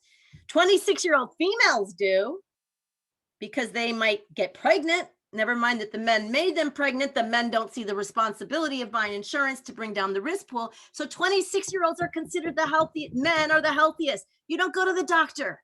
You don't want to pay premiums. You don't buy insurance, even though you're healthy. So you don't enter the market unless you're forced to at work, which is why work has to force you in. Otherwise, everybody who's healthy at work will say, I don't want insurance. I don't want you to take it out of my premium, my salary. You don't want you to take the premium out. I'm not going to get insurance. And then the risk pool is not going to be balanced because all the healthy 26-year-olds walked away and everybody left is 58 years old. So if you are offered insurance at work, you have to stay in that pool. Otherwise, the pool is no longer random because the ones who walk away are the ones that are healthy and the ones who stay are the ones that aren't. And then it's not a random risk pool. So I answered the question I was going to ask you. In the individual market, it's different. You don't have a pool. So they do underwriting for you, and they want to pick the healthy ones, and they don't want anyone with a pre-existing condition, and they have to worry about you as an individual, not as part of a big work pool. And guess what? Pregnancy is a pre-existing condition. If you try to buy, before the ACA, if you tried to buy insurance when you were already pregnant, they would not include pregnancy as a coverage in the individual market because you waited to be pregnant to buy insurance, and that's a moral hazard. If you joined a business and you are pregnant, they will cover you because there's enough people who aren't pregnant in that same risk pool. But if they covered pregnancy, every woman would wait till they were pregnant to buy insurance and not pay a premium beforehand. And the only way they can survive is if healthy people are paying premiums so that they have a balanced risk pool. Okay, this is a lot of information. And then they'll offer you insurance, but they take things out of what's covered. I gave the example of, sure, we'll insure you, but we won't cover anything related to breast cancer. Sure, we'll cover you, but we won't cover anything related to pregnancy. And this doctor is saying to the patient, sure, by the way, your coverage doesn't seem to cover illness, which is not impossible. There were cases where people thought they had insurance. They were cheap, really, really cheap insurance. And it turned out all they were, if you read the small print, they were covering one doctor's preventive care visit per year. All right, I'm going to have one more slide and then I'm going to stop for some questions. So what's wrong with the individual market? Why is this a big problem? Because I'm going to tell you, it's a big problem. You try to buy insurance. And who wants to buy insurance? We've already said it. People who are super healthy 26-year-olds.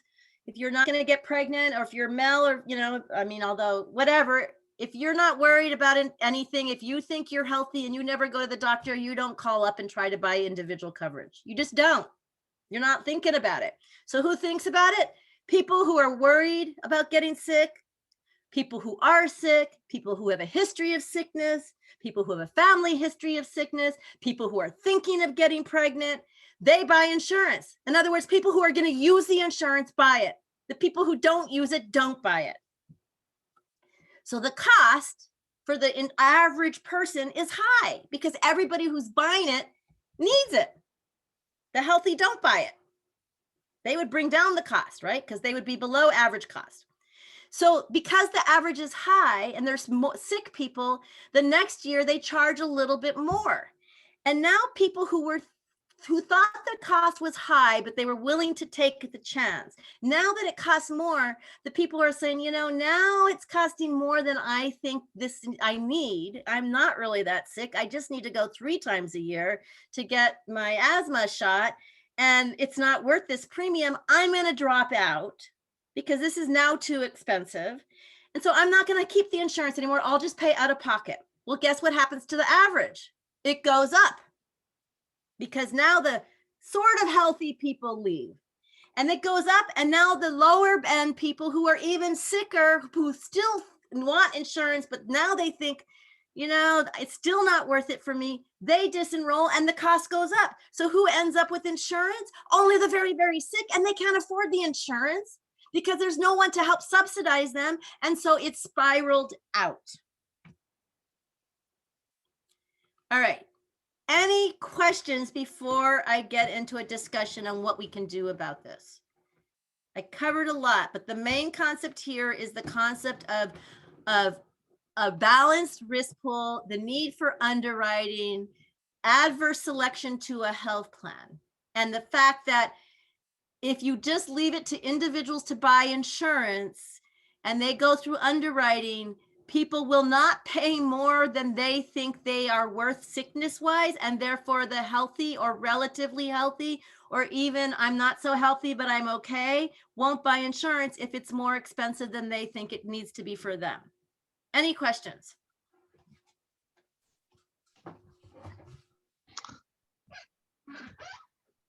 Dr. Flagg, I have a question. Uh-huh. In terms of demography and our population getting older, so like when it comes to Medicare and Social Security, those are basically reliant on younger people paying into those services so that the older people that now qualify can have them. Do you foresee like a similar problem potentially happening with health insurance if it's doesn't become mandated that everyone needs it, where the younger people aren't paying into these individualized markets, or they're not? Sorry. So you're blending a couple of thoughts here. One is who pays for Medicare, and we're going to talk about that, but you're basically correct that workers are paying into the Medicare pool. So that just talks about whether or not there's enough money. That doesn't talk about how balanced the risk pool is. The thing about Medicare that we will talk about, and actually, if it's okay, well, I can talk about it. 65-year-olds are getting healthier and healthier and healthier and healthier. And people are living longer and longer and longer. So, the risk pool of Medicare and the cost of Medicare, regardless of who's paying for it, the first part of your question is who's paying for it, but regardless of who's paying for it, the average cost of Medicare is not changing all that much based on demographics, because 65-year-olds are healthier, but people are living to 105 and they're sicker. But what's changing the cost is basically technology and new medicine. That's one answer. There's a lot of people, and again, we're talking about Medicare, which we haven't gotten to yet. There's a lot of people who say, and this is an exam question I use, and sometimes I have people who've taken my classes, undergraduates on this call, you may recognize this exam question, but a lot of political policy makers say, people who don't understand say, we should raise the age of Medicare, it will save us money. It's actually the exact opposite that would save money. If you raise the age of Medicare to 70 from 65, then all the healthy 65-year-old to 70-year-olds are no longer paying their premiums and their co-payments and their deductibles, and they're the healthy one. You're going to end up with a higher cost risk pool because you're going to end up with only 70 plus. 65 to 70-year-olds are the healthier ones.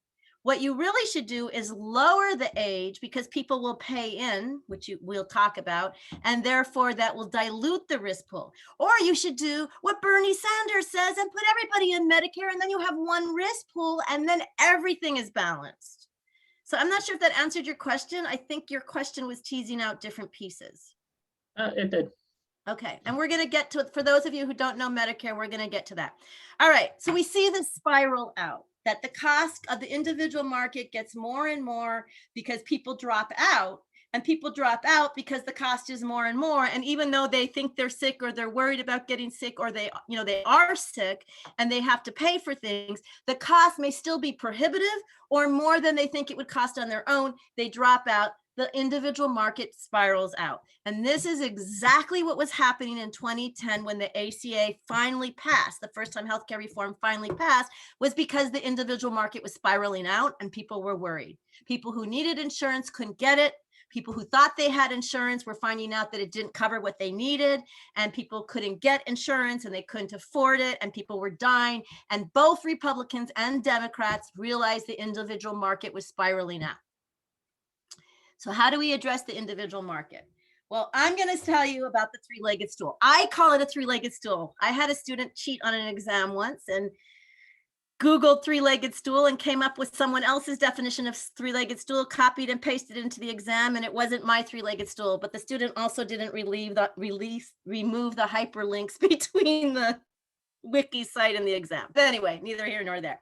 My three-legged stool says, let's just say we don't want to do underwriting anymore, because underwriting means that people get cut out of insurance, especially those who want it.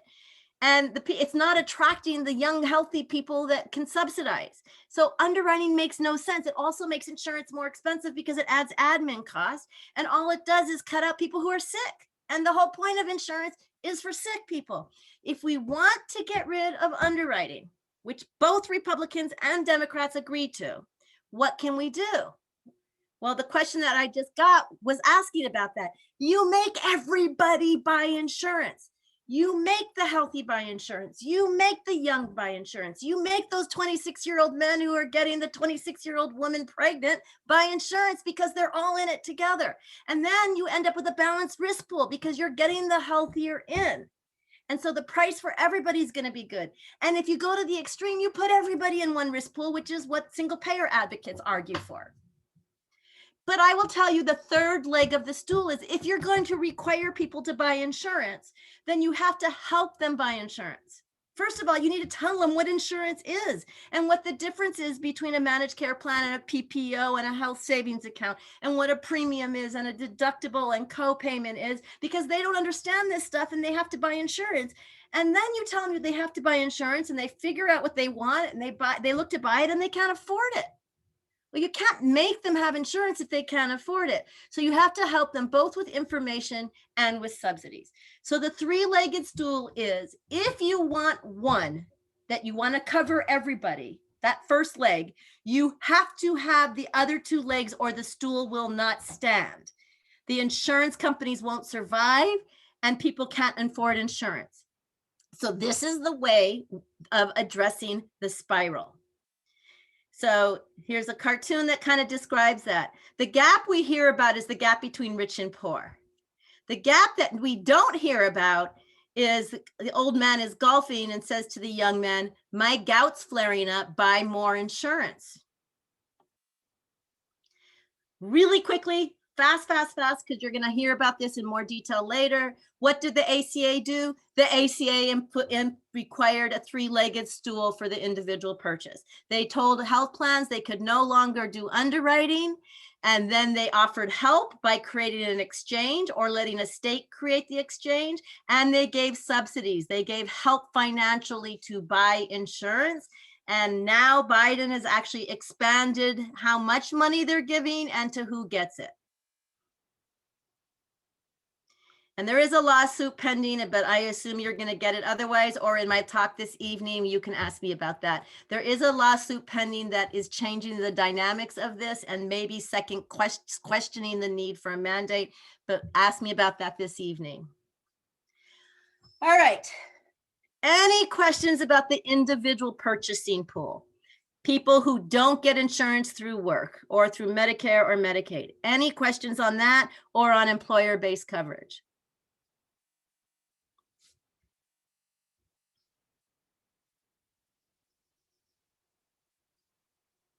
I'm assuming that's a no. Yeah, no questions coming in right now. All right. Now we're on to the third bucket, the third area, the third part of our quote unquote system of where some people get insurance. 56% get it through employer-based, about 13% buy it on their own. Well, what about Medicare, and what is Medicare? And remember when I asked the question about who gets it, who gets healthcare constitutionally, and some people said seniors. Seniors don't get it constitutionally, but they get it by law, because in 1965, the Social Security Act created a new chapter, a new title called Title 18, which was Medicare, that covers everybody over 65. Now, one thing I want to underscore, in 1965, the life expectancy for men was in the high 70s and for women was in the very low 80s. When they created Medicare and set up this system that we're going to talk about very quickly, they didn't expect people to live over 100. And that is important to understand with the mechanics of Medicare. I also want to say, more relevant for another conversation, but I do want to say, when Bernie Sanders says Medicare for all, he is not talking about this program that I'm talking about. He is talking about Canada's plan, which is called Medicare. Because you will soon find out that our Medicare plan that I'm about to talk about is not as great as everybody thinks it is. It's better than a lot, but it has a lot of holes. Anyway, it was created in 1965 by legislation. It is not a guarantee under the Constitution. It covers 59 million Americans. I think this number is going up so fast every single day because we are right in the heart of baby boomer land. I can tell you, I am the last age that a baby boomer is. I don't think of myself as a baby boomer. By demographics, I am in the baby boomer group. I have 8 years left before I qualify for Medicare. So I'm giving you my age, but my point is everybody a year or 2 or 3 or 4 or 8 years older than me are in the big baby boomer group, are going in every single day into Medicare. I cannot talk enough about how much Medicare is expanding daily. Clinton is the absolute oldest for Medicare, and I am absolutely the youngest. And thank you all for paying your Medicare taxes because you're going to pay Medicare for me. It covers 49 million people over 65. And you're sitting here going, I thought Medicare was for 65-year-olds. Well, in the 70s, when we discovered that you can plug someone up to a machine for dialysis and the machine cost about $15,000. In other words, you could save a life for $15,000. Our country said, put them in Medicare if they need dialysis. So in 1972, they amended the law to let people with end-stage renal disease who needed dialysis into Medicare. And then later, I think in the 2000s, I'm not sure what date, they added ALS, Lou Gehrig's disease. And you guys know what ALS stands for better than me as pre-med students, but we all know because of the Ice Bucket Challenge. So Medicare now includes about a fifth of people on Medicare are disabled. And when we say disabled, they meet the federal definition, not the state, which means they are permanently disabled. It's about 15% of the federal budget, billions of dollars. And I get all my data mostly through Kaiser Family Foundation. I can tell you that healthcare data is notoriously late. It usually takes 2 to 3 years to come through. So Medicare, don't worry about the numbers. It's a lot of money. It's about 15% of the federal budget, total budget, not the 15% of how much money we spend. Yeah. And you can see that in the 70s, the light blue started because these are people who are disabled, and the dark blue bars are the Medicare, and you can see it keeps going up and up and up. It's growing. It's growing in part because the baby boomers are in the age range that can go in, and it's growing because people aren't dying as quickly, and therefore they're older and older and older.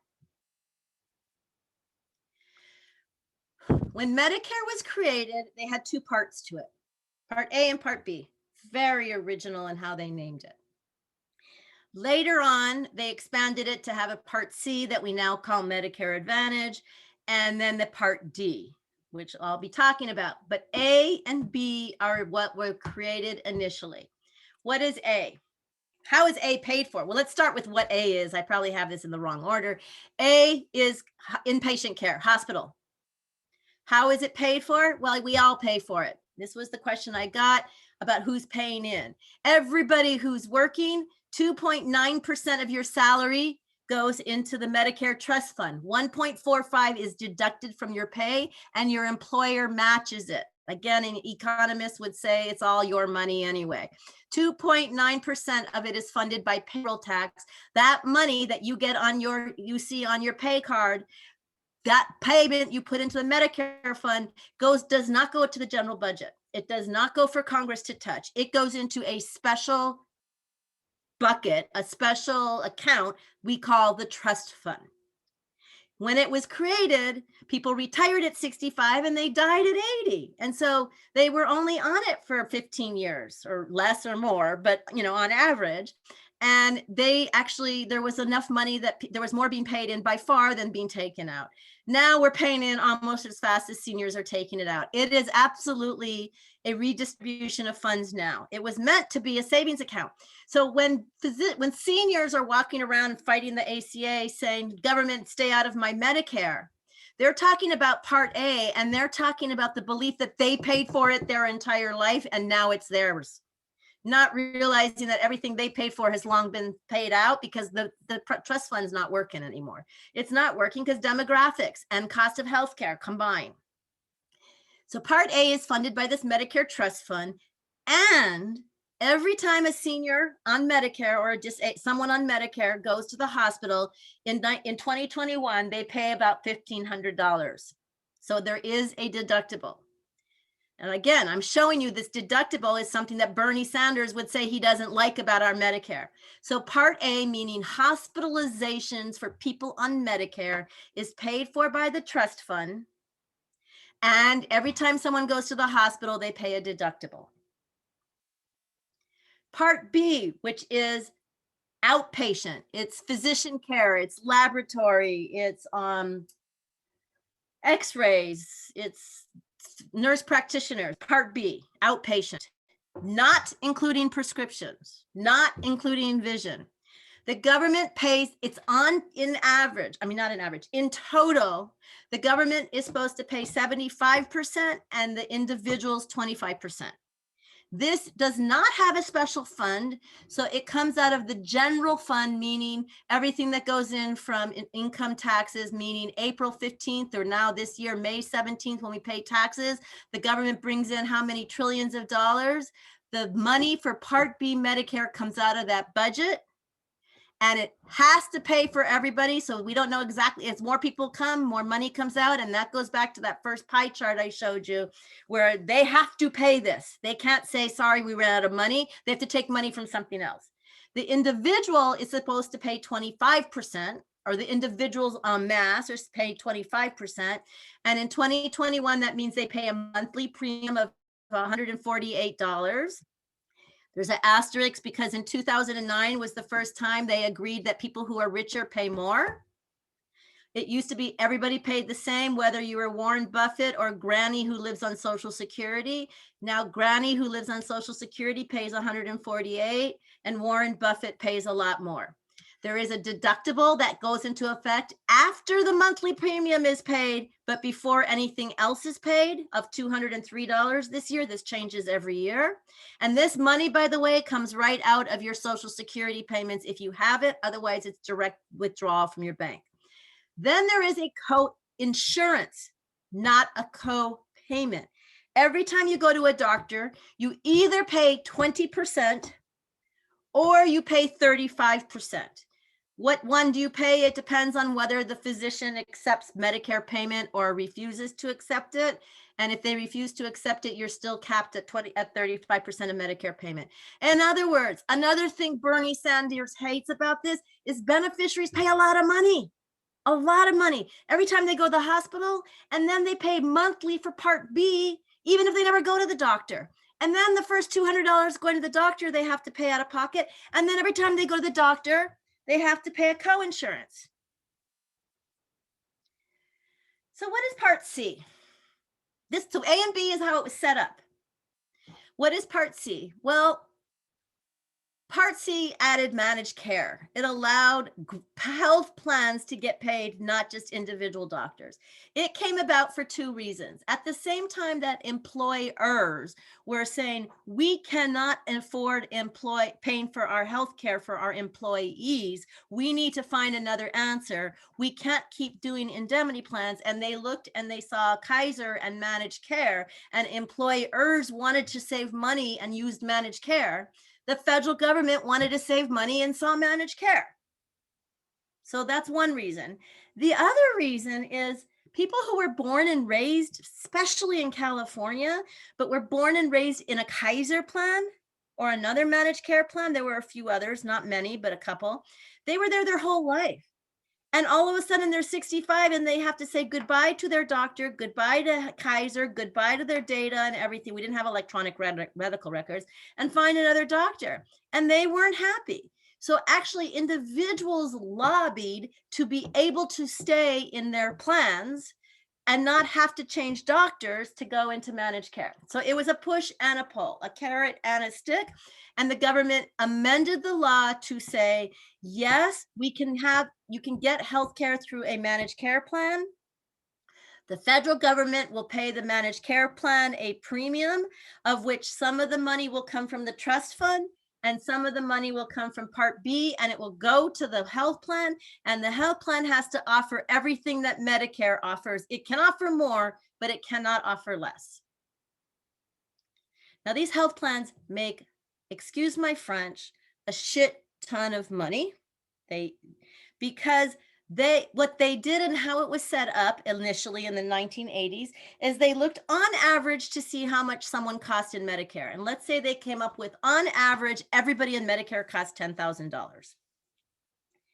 Well, we know that many people on Medicare, especially the young ones, probably cost, I don't know, $1,000 at most, and the real sick ones can cost $1 million, especially if they're at end of life and they're plugged in an ICU or somewhere. So 95% of average is fine, except who were they marketing to? I already shared that. They were marketing to the healthy 65-year-olds who cost less than $1,000 a year, and they were getting 10,000. They were getting 95% of 10,000 a year. They were making so much money by attracting the healthy people. Things did change at different points. If I was spending more time on Medicare, I can talk about it is no longer 95%. It was reduced. They were doing some risk assessments to see who they were attracting. If they were only attracting healthy people, it was lowered. And again, under the ACA, they have a medical loss ratio now. But anyway, so Part C was to allow choice. So it was originally called Medicare C or Medicare Choice, which allowed you had A, because you get it automatically when you turn 65. You've paid for it your whole life.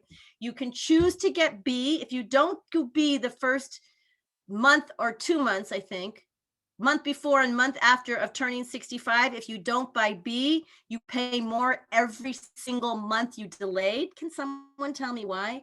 Let me say this again. In Part B, going backwards, if you choose to not buy Part B when you are 65, but you decide to wait, your premium will not be $148. It will be, I think, 10% more for every month you delayed.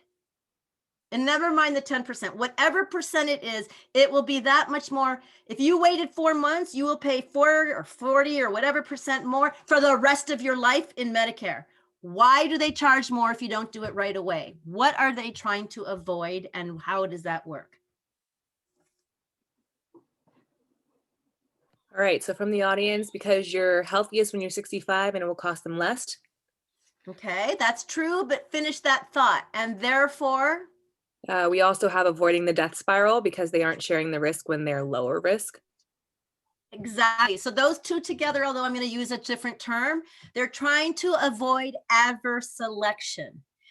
65-year-olds may say, I don't need to do Medicare now. I'm healthy. I'll wait. And, oh, I'm sick. Now I'm going to buy in.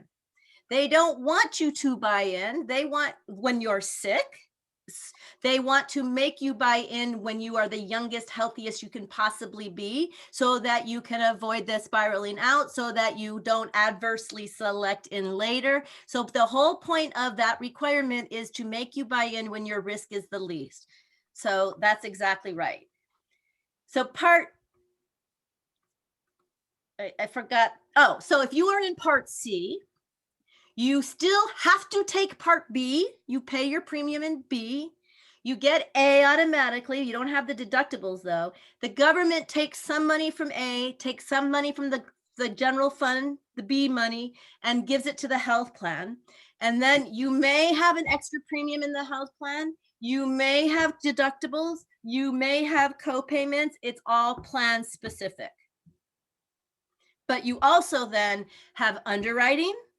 You also then have all the requirements and closed networks and everything else that's in it. Now, let me give an example of how this plays out. My parents, who are, well, my dad actually, My dad just passed away from COVID, so I'm like, I always get used to this. But anyway, my parents are relatively affluent, and they live in Lake Tahoe area. There's not a big city, and they had funds, and they did not want to be in a health plan. They wanted choice. They wanted to be able to fly to Mayo Clinic if they could. They wanted to be able to come to UCSF if they need. They wanted freedom to go anywhere. They had A, they had B, and they actually bought something else called a Medigap, which pays the deductibles and pays the co-payments, but I'm not even going, that's extra private insurance. That's a wraparound to Medicare.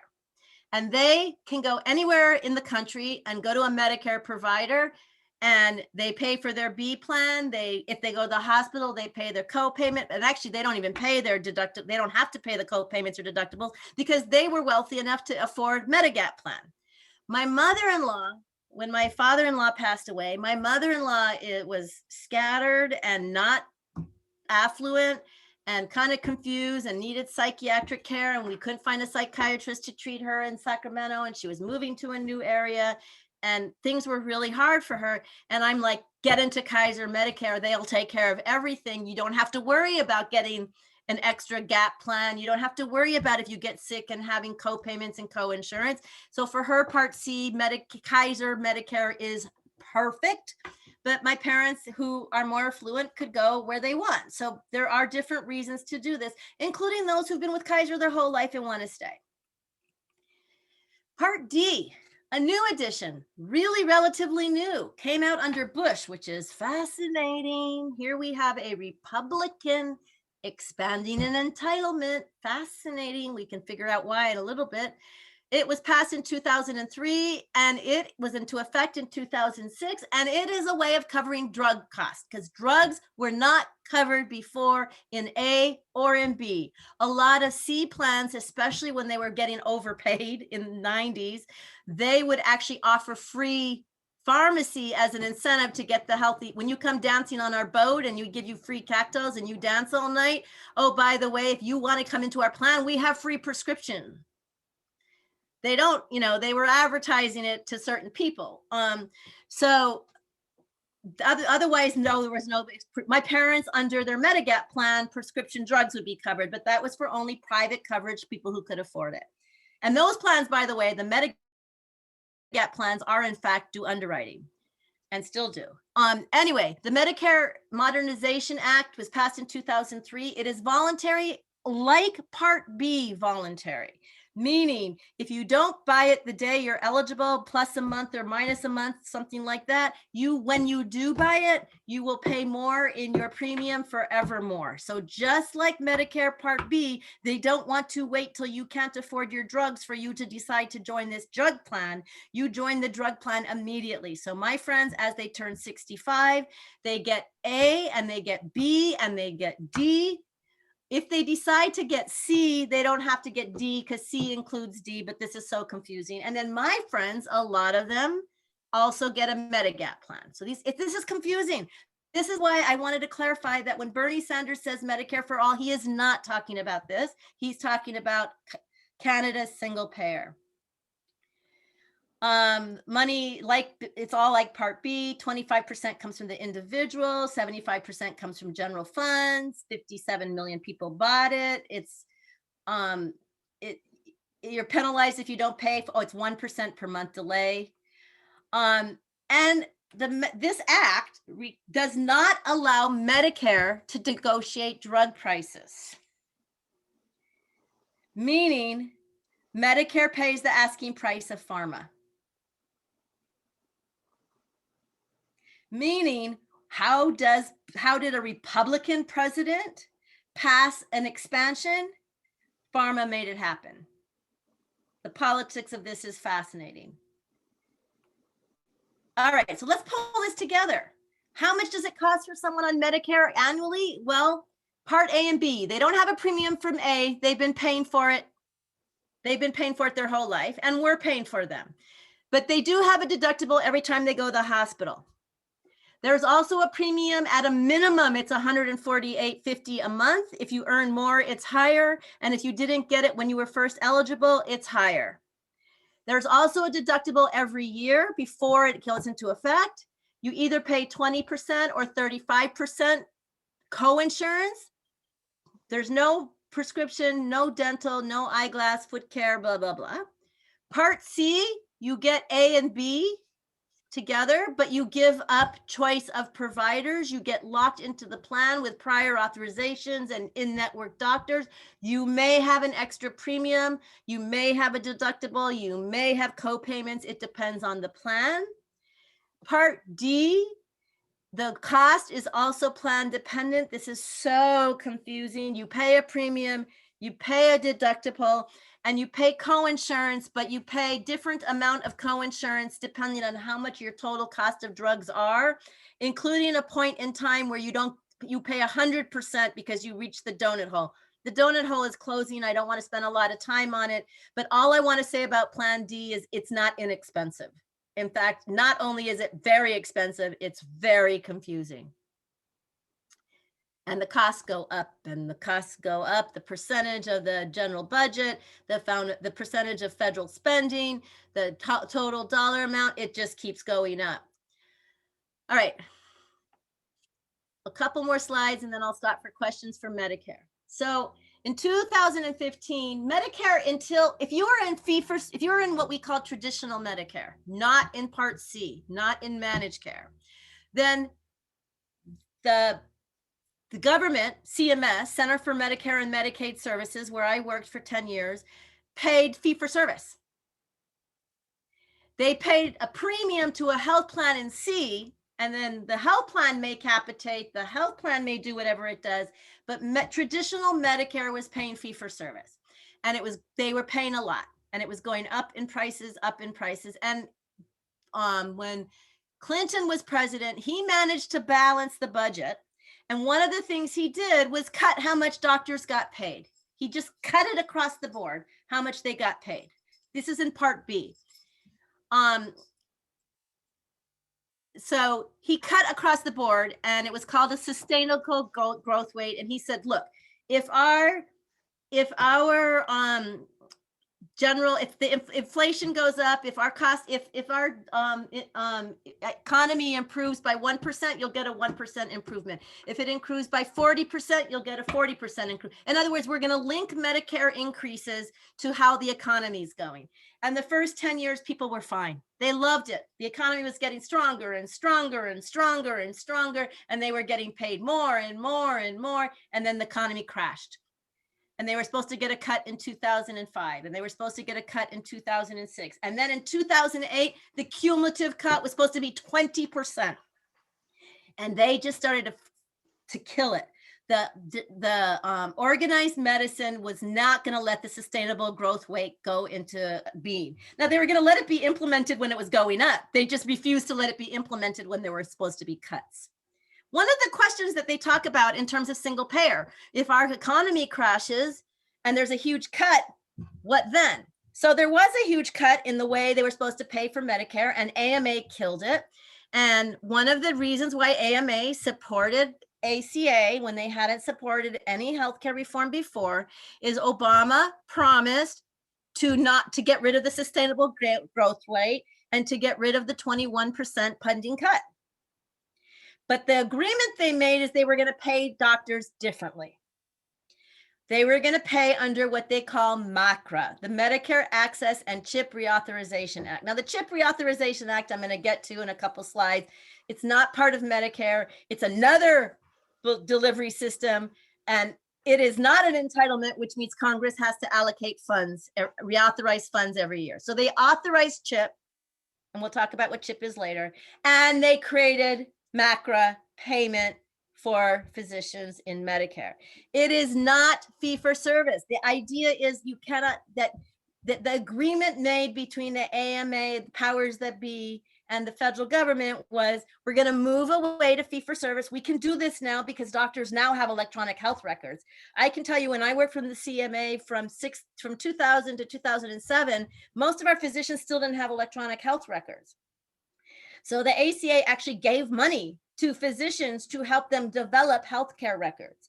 And they put a lot of influence into the federal government to come up with standardized healthcare records so they could be shared across systems. And along with these electronic health records, they're what you need if you're going to capture data to show that people are getting better quality, to show that people are doing better. They wanted to move payment away from fee for service, which incentivized doing more, whether or not it was needed, and move it to pay for performance, where physicians are then paid based on how they do, based on quality measures.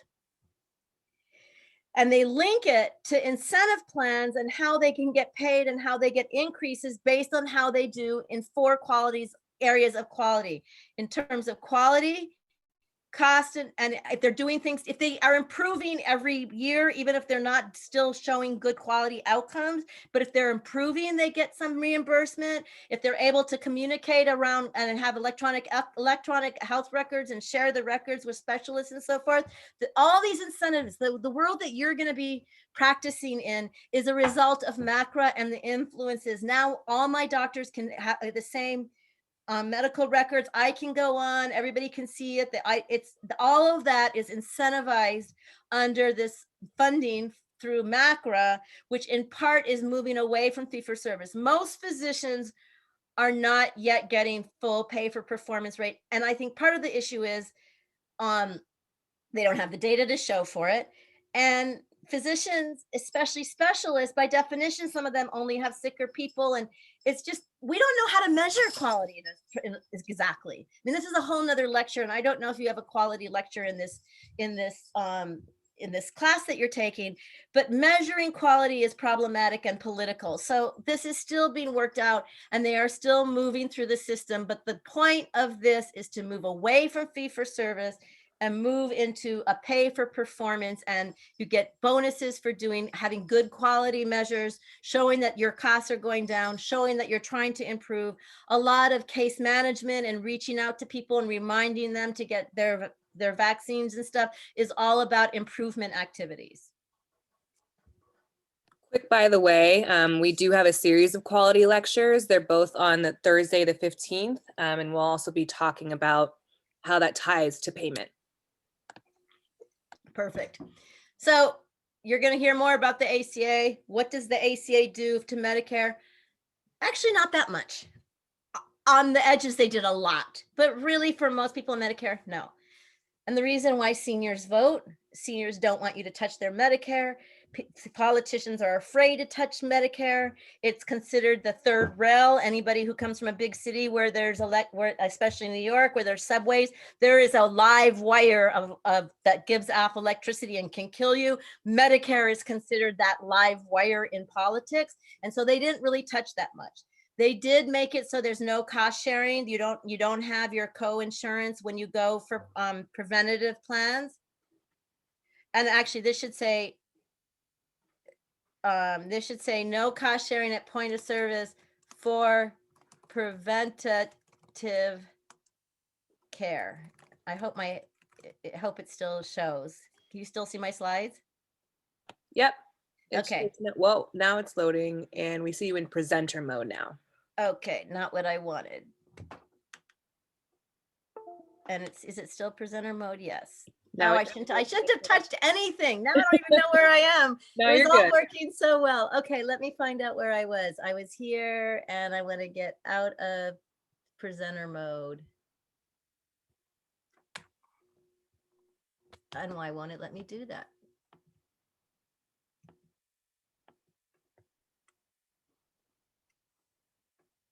We can see your slides perfectly now. You can? Yep. Okay, perfect. I don't know what I did, but it works. Okay. Let me get rid of this for me. Okay, so they didn't do too much for Medicare. They did say change it, which they also did for every other plan, that you don't have a copayment for preventative care. They also limited profits for private plans. It's 85% medical loss ratio, which is the same in the employer-based coverage. In the individual market, I didn't tell you it was 80% because they are allowed more admin costs. They did change how hospitals and doctors are paid, mainly moving to pay for performance under MACRA. Any questions about Medicare? The chat box is open, folks. I don't know if I'm just overwhelming people or if I'm just so incredibly great at this and like answer all your questions. I think it's the latter. I think it's the former. All right, we're going to keep going on. I will come back. You can have questions later, but this has to be confusing. I am covering so much at once. All right, so some people get their coverage through employer-based coverage. Some get it by buying it on their own. Some get it because they qualify for Medicare because they're over 65 or they're disabled or have ESRD or ALS. And then some get it because they're poor. So same as Medicare, it was an amendment to the Social Security Act in 1965. We call it Title 19. Just as an aside, when I went to work for CMS, the agency that runs, it was actually called HCFA. It was not called CMS at the time. It changed names under Bush. I worked for HCFA. We used to call it Title 18 and Title 19. That's what we used to call them. And just as an interesting side where language matters and what you name things is really interesting, Medicare beneficiaries and Medicaid recipients, we called them. They changed it to beneficiaries of Medicaid, but this was viewed as like the poorhouse. Whereas Medicare was you paid in, it's our elderly, we're helping them. So anyway, Medicaid was created in 65, it's another amendment to the Social Security Act. CHIP, what I will talk is it's not a subcategory, it's actually separate and apart completely from Medicaid, but in most states, you cannot tell the difference, they're one and the same. In California, for many years, CHIP was Healthy Families, and we had a separate health, we had Medi-Cal, and we had healthy families.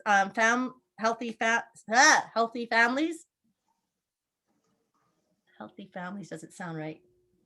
Anyway, under Brown, he subsumed CHIP into Medicaid to make it more efficient.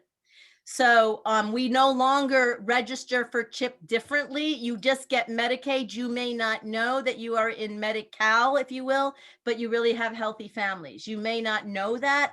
The state knows it because they get paid differently for it, but it's one and the same. So now, when it was created to cover the poor, but not anybody who's poor, certain categories of the poor. It covered, we'll talk about that, and it also covered everybody who met those categories and were poor enough, it covered them. They couldn't say, we ran out of money, sorry. Now CHIP, if you qualify for CHIP, you would get it, but then the state would say, we have no more money, I'm sorry, we have a wait list. If someone drops out of CHIP, we'll bring the next one in. We have a wait list. Or if we don't have any money, they actually unenroll people. CHIP is not an entitlement. It has to be reauthorized as it expires by Congress. Congress decides how much money to give the states, and the states can only use that money. And if they run out of money, they don't have to enroll anybody else. Medicaid and Medicare, they enroll everybody who qualifies, and the federal government's going to have to find the money. That is the difference between an entitlement and not entitlement. CHIP is not an entitlement, which means you're not entitled to it. If there's money and you can get in, you can get in. But if there's no money, even if you qualify, you might not get in. Medicaid, they find the money. Medicaid is called Medi-Cal in California. It is financed by both the federal and the state governments. Now, we learned from Medicare, it is financed by the federal government and beneficiaries. The Medicaid is financed by both. It is managed by the state. So how is it? And it's overseen by the federal government. So when I ran the Medi-Cal program for the federal government, I oversaw what the state was doing with their plans. How is it paid for? Well, it's paid through what is called FMAP, where the federal government and the state share the cost. How do they share it? Well, it depends how wealthy the state is on a per capita. California is considered a wealthy state. Now, those of us who live here know we have a lot of problems and a lot of people are in poverty and doesn't seem very wealthy. We also have billionaires, and on average, we're very, very wealthy. So the minimum FMAP in our country is 50-50. 50% state, 50% feds, and Connecticut, New York, California, Colorado are rich states, and it's 50-50. It's never below 50-50. There are some states, Mississippi, I think is like 83 or 87% federal dollars. The state is so poor, the state doesn't pay much. So it depends on the state. It is the largest flow of money from the federal government to the states. On average, the federal government pays 63%. We only get 50% in California. When Obama had the bailout, when he first became president, he added, I think, 9% to the FMAP. When COVID hit and they wanted to get money to the states, they increased the FMAP. It is a way of moving federal money to the state by increasing the percentage of Medicaid dollars that comes from the feds versus the state. So what is covered? States have to cover hospital care, nursing home care, physician care, laboratories. They have to cover this. I have this in red because because you will see on the next slide that Medi-Cal, Medicaid was created for women and children, pregnant women, nursing women, and children. Why is nursing home care coverage? I don't know, but it's covered. States may also provide this list. Prescription drugs are not required. Some states do not provide prescription drugs in their Medicaid program. If they do provide prescription drugs, institutional care, community-based care, dental care, if they do provide it, the feds will still pay the FMAP. So the feds will pay FMAP for all of these, but in order to qualify for the basic, they have to cover mandatory, which does not include prescription and does include nursing home. Both fascinating. Who gets eligible? They have to cover low-income families. What they mean by families is someone with a young kid. A father and a young kid, a mother and a young kid, but it has to have a young kid. They do, you have, if you're pregnant and you're poor, you qualify. If you're elderly and you qualify for state insurance, you qualify. If you're elderly and you're disabled by state reasons, not federal reasons, you can qualify. But they also cover others that if they cover them, they will still get FMAP. But they have to cover these 4 categories. They may cover these. And if they pick a category in the optional, they have to cover everybody. They can't say, I'm sorry, we don't have enough room. When they add a category, or if you fit even a mandatory category, you are entitled to it and they're going to find the money. So each state gets to decide who they cover. They have to cover the mandatory, but they also have questions about optional. They get to decide what to offer. They have to cover certain things, but they can add other things. How they're going to deliver it, they can use a waiver process and get permission from the federal government to use managed care. How they're going to administer it, I'm going to use California as an example of what I mean of this, but some states make it easy. You go online to sign up, and some states say, and you only have to sign up once a year, and some states say you have to come every month, you have to come to our offices, and you have to prove you're still pregnant. And then they decide how much they pay for doctors. So California, Medi-Cal. In California decided they covered 33% of all Californians, 13.5 million. 50% are women and children. And look at this asterisk. California covers, let me just tell you, California covers all the mandatory people, of course, because they have to, and they cover all the optional. And they even cover undocumented children, but they get 0 FMAP for them. And this year, the state legislature is looking at expanding that to cover everybody who's undocumented up to age 65. And they would not get FMAP for that. The federal government does not list undocumented as an optional benefit. So if California includes undocumented, which they do now, undocumented children can get Medi-Cal, it's 100% federal dollars. There's a 0 FMAP. And they also cover more under ACA, which I'll get to shortly, but you're going to learn about it later.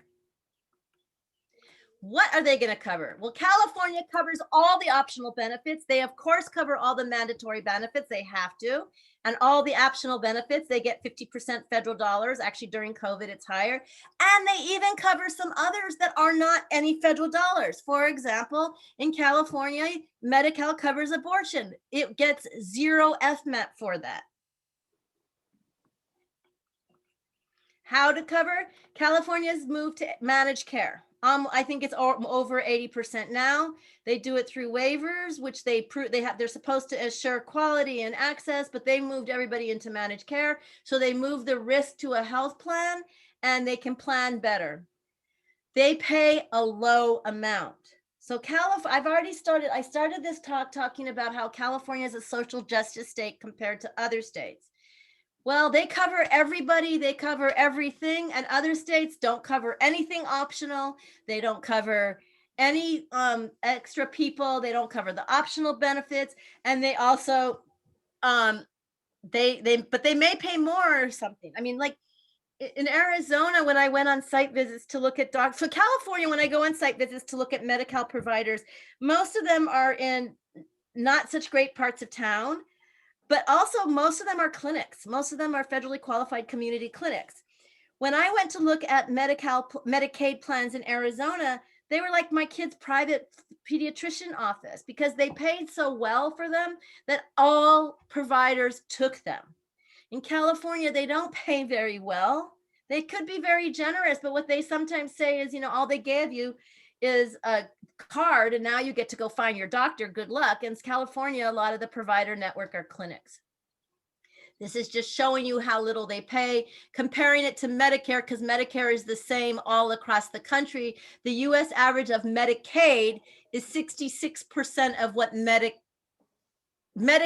pays 66% of what Medicare pays on average. You can see that North Dakota, Alaska pays much more than Medicare. California pays half of what Medicare pays. New Jersey's not so good. Connecticut's considered to have really good Medicaid access and they pay really well. So, and Rhode Island is really low. So we're not the lowest, but Medicaid does not pay well, which is one of the reasons a lot of doctors don't take Medicaid, not to mention the paperwork and stuff. All right. Under Medicaid, you're going to get this, what happened with the ACA, you're going to get it later. What they did is they basically said, forget the categories, everybody who's poor gets it. You have to cover essential benefits, no cost sharing at point of service. This should also say for preventive medicine. And if you're using a health plan, the medical loss ratio is 85. Basically, this is what it used to be. Children were covered because it also included CHIP. In California, they were covered up to 250%. Some states weren't so generous, but the average was, so kids were covered up to 240% on average. Pregnant women were covered pretty well, and others were almost not covered at all because they were optional, and some states covered, but others didn't. And now under the ACA, everybody's covered. It's optional now for the ACA, but that was a lawsuit. I'll let the person who's talking about the ACA talk about that. All right. We're almost there. 10 more minutes, actually, not even. We're going to do a quick review and then I'll be open for questions. So I have shared our system with you. And our system is made up of 4 buckets: employer-based bucket, individual purchase bucket, Medicare bucket, and Medicaid CHIP bucket.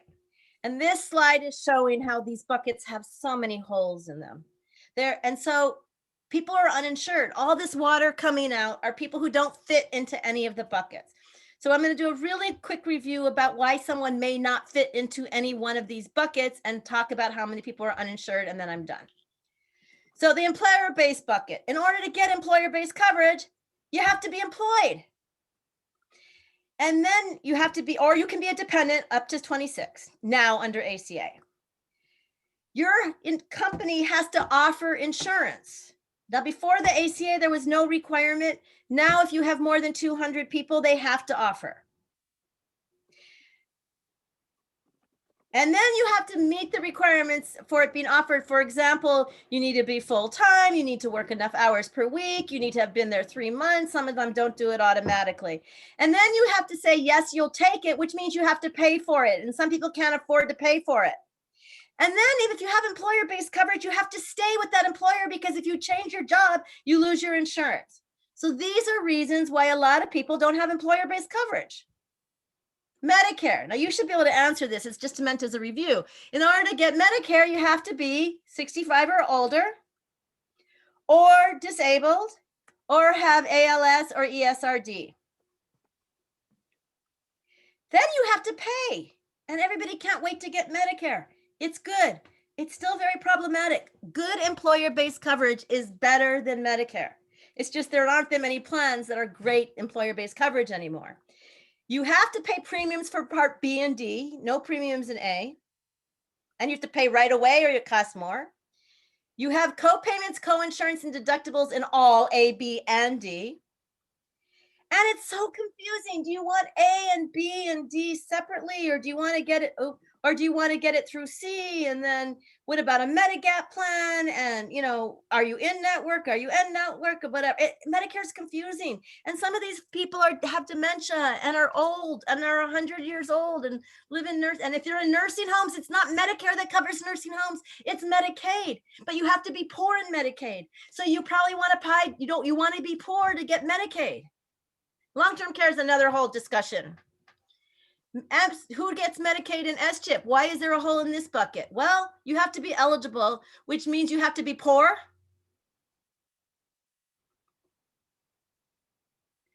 And the reason, what I mean by expansion versus non-expansion is something you're going to get in your next talk about the ACA. It was not meant to be either or. The ACA, there was a lawsuit and Medicaid expansion became voluntary. Many states did expand, 39 states expanded, but all of them did not. If they all expanded, you just have to be poor. If they didn't expand, like Texas didn't expand, you still have to fix a category and be poor. California expanded and anybody who's poor gets it. Then you have to stay eligible. You have to meet the burdens of proving you're eligible. And in some states that's easy, in some states that's not. You must be a legal resident. In California, you don't have to be a legal resident. You can be undocumented if you're under 26, and maybe at the end of this legislative session, maybe under the age of 65. Ooh, that'd be dope. All right, the holes in self-purchase. Well, you have to buy a plan now under ACA. And again, I know I'm going into the territory of the next speaker, but for me to talk about pre-ACA, it's so old now that I have a hard time doing that. You have to purchase a plan. You can either get it on your own, which means you will not get financial help. You can do it on your own through a private broker, or you can go to a health exchange if you want financial help. You must pay the premium, but you don't have to worry about underwriting anymore. But before the ACA, you had to worry about whether or not you qualified. And it's no surprise the number of people who are uninsured in the United States has dropped profoundly. We were up to almost 50 million people when ACA passed. And then when the ACA went into effect in 2014, which means the exchanges opened up and people got subsidies to buy insurance, it precipitously fell. COVID, of course, has changed a little bit. We will see how it shakes out. But we're actually more people, because of COVID, more people can get ACA coverage and Medicaid coverage. And many people who have employer-based coverage, it didn't affect. All right. All of that was point 4. We don't really have a system. We have different options for attaining coverage that's based on your employment, on your age for Medicare, financial ability, Medicaid, individual purchase, category of person. If you're pregnant or a mother or disabled, you might get Medicaid. If you're convicted, you can get insurance. So depending on what category you are, sometimes it's a combination of financial and age. Like if you're a poor kid, you get it. But if you're a kid and you're not poor, you don't get it, Medicaid. What we have is very confusing, very expensive, leaves many uncovered, and provides a lot of profit to private sector. The ACA just put more people into the different options. It basically put Band-Aids over the buckets. It didn't do what Sanders wanted to do, which was get rid of all 4 buckets and create a new bucket with no holes. All the ACA did was put Band-Aids over the bucket. So the last thought I want to leave you with is, how do you change this? How do you think about it? What did the ACA think about? How do other countries? I just want to give you a slide that kind of helps put into context what I started with about ideology and the role of whether or not healthcare is a commodity or a right. If you believe that healthcare is a commodity and that the best way to get healthcare is through the markets, then you want to get government out. You don't want more subsidies. You don't want Medicare. You don't want Medicaid. You don't want the ACA subsidies and so forth. You don't want employer-based coverage. You want everybody to get paid as much as they can. Forget about fringe benefits, forget about taxes, and let them keep their own money and make their own decisions. No country in the advanced world does that, in the developed world does that.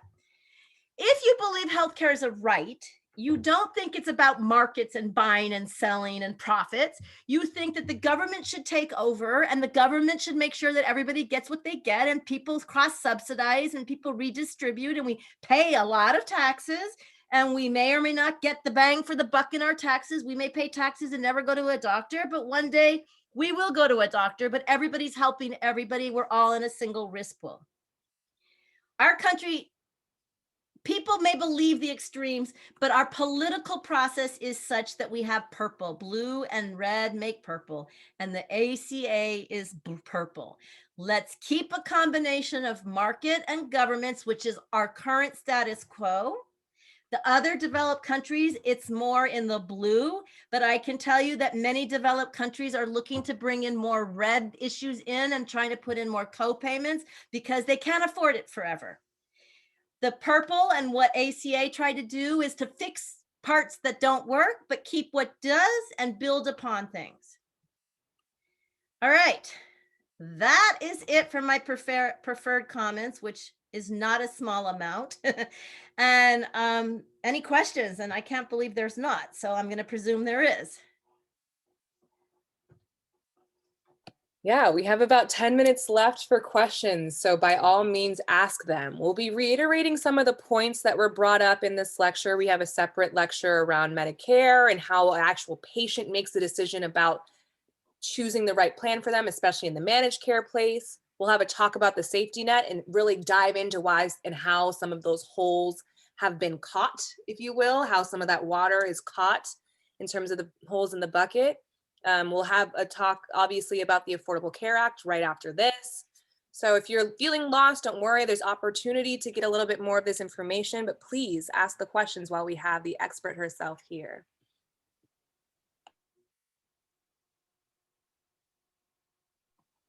I had a question.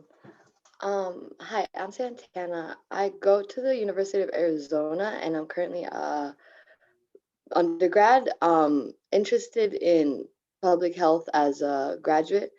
And I was wondering how, because you mentioned how you were in the Peace Corps and your daughter was also in the Peace Corps, how can you take your experiences like academically and just on the field, and maybe highlight how what you've learned can be translated into developing countries, such as the ones in Africa, Kenya specifically.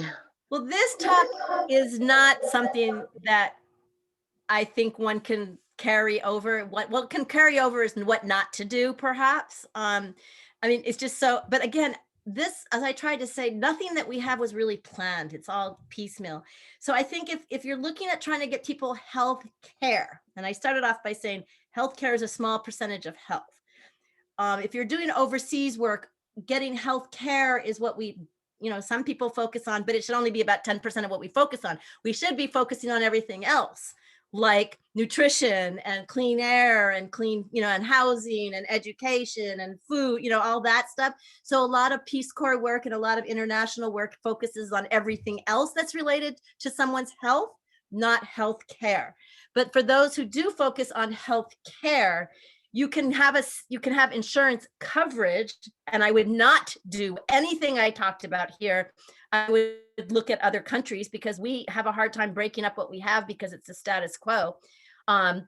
but I would probably do something from a different country.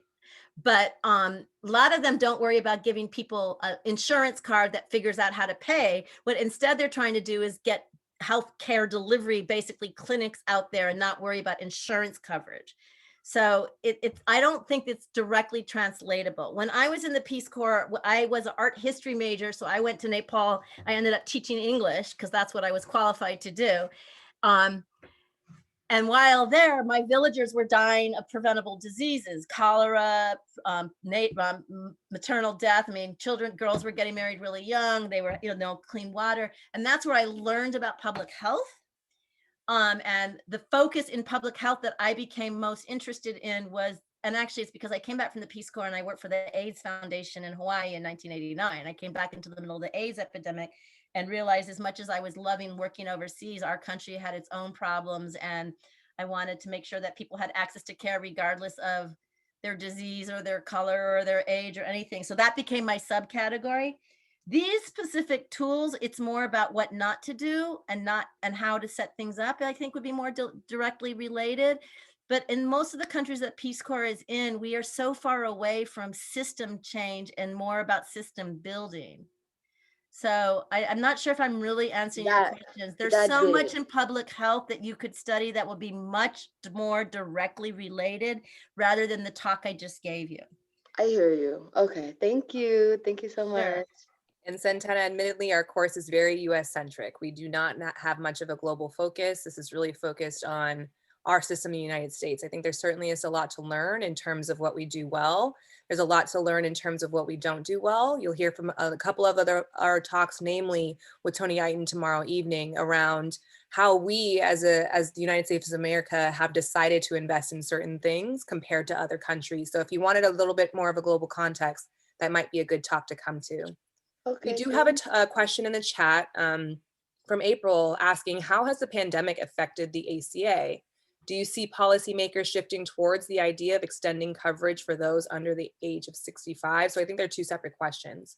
The first one might be better relegated towards our next session, but if you wanted to talk well, I'm coming back this evening and talking about current events with the ACA, and that's where I talk about this. But the ACA, Biden, in trying to address COVID, has enhanced the subsidies in the exchanges, and you can ask the next speaker this as well. So now you don't have to be under 400% of poverty to get money. You can be under 600%. So you can have more money and get help. And they California, you can still get into the exchange, where typically you have to do it in November, December only. So because of COVID, more people lost their job, lost employer-based coverage, maybe couldn't afford and now become qualified for help because they don't have the income, so they can get subsidies. So what COVID has done is grown Medicaid and grown the ACA in terms of people who mostly no longer have employer-based coverage. So to answer that question in a short answer, and your next speaker can talk more about it, it basically put more people into the ACA, into coverage, into different buckets. COVID moved people into the ACA bucket, which is the exchange, and the Medicaid bucket because they lost their jobs. But it's not just that COVID. I mean, this will be my talk later on is about the politics and the presidents and how they made policy decisions. It wasn't just COVID, but it was COVID and Trump. I mean, Trump really went out of his way to minimize ACA, and Biden is now trying to open it up and making it more not known about. So I think that, and then what was the second question? Oh, what about expansion or? Yeah, specifically around extending the coverage, I assume under Medicare for those under the age of 65. Oh, it's not gonna, this is my later talk that I think it's at 6 o'clock. Given the makeup of our Senate and politics in Congress, ain't gonna happen in the next 2 years. It may happen later. The real question you're asking probably is, are we moving towards single payer? Are we doing it incrementally, like below 65, we go to 55, or we go down? I mean, from an economic perspective, expanding it makes sense because the risk pool gets bigger, but then people are pulling out, there's still costs involved with that in terms of the trust fund and so forth. It's it's my later talk. It's about the politics, and to answer your question succinctly, ain't gonna happen for the next 2 years. Absolutely not. I'm cynical and I don't see it happening as a decisive policy change. I see it happening as it's happening now, around the edges, incrementally, because we just have too many vested interests in our political system. It's a political question. It's not an economic question, but it's about our voters, and our country's pretty equally divided. So it's not going to happen now.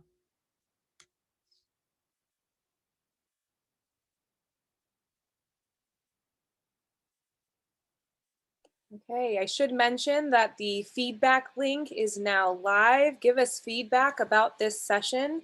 We want to know what you think, what could be improved and what was good. I think, there we go. Reese just dropped the link into our chat box here, and we would welcome any questions in our last minute here.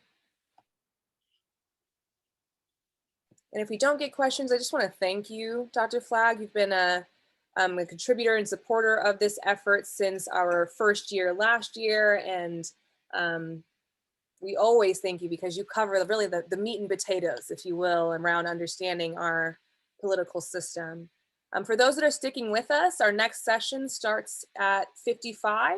And so be sure to stay on this same link or just tune back in then. But we thank you so much, Dr. Flagg, and we'll see you again this evening. Okay, bye.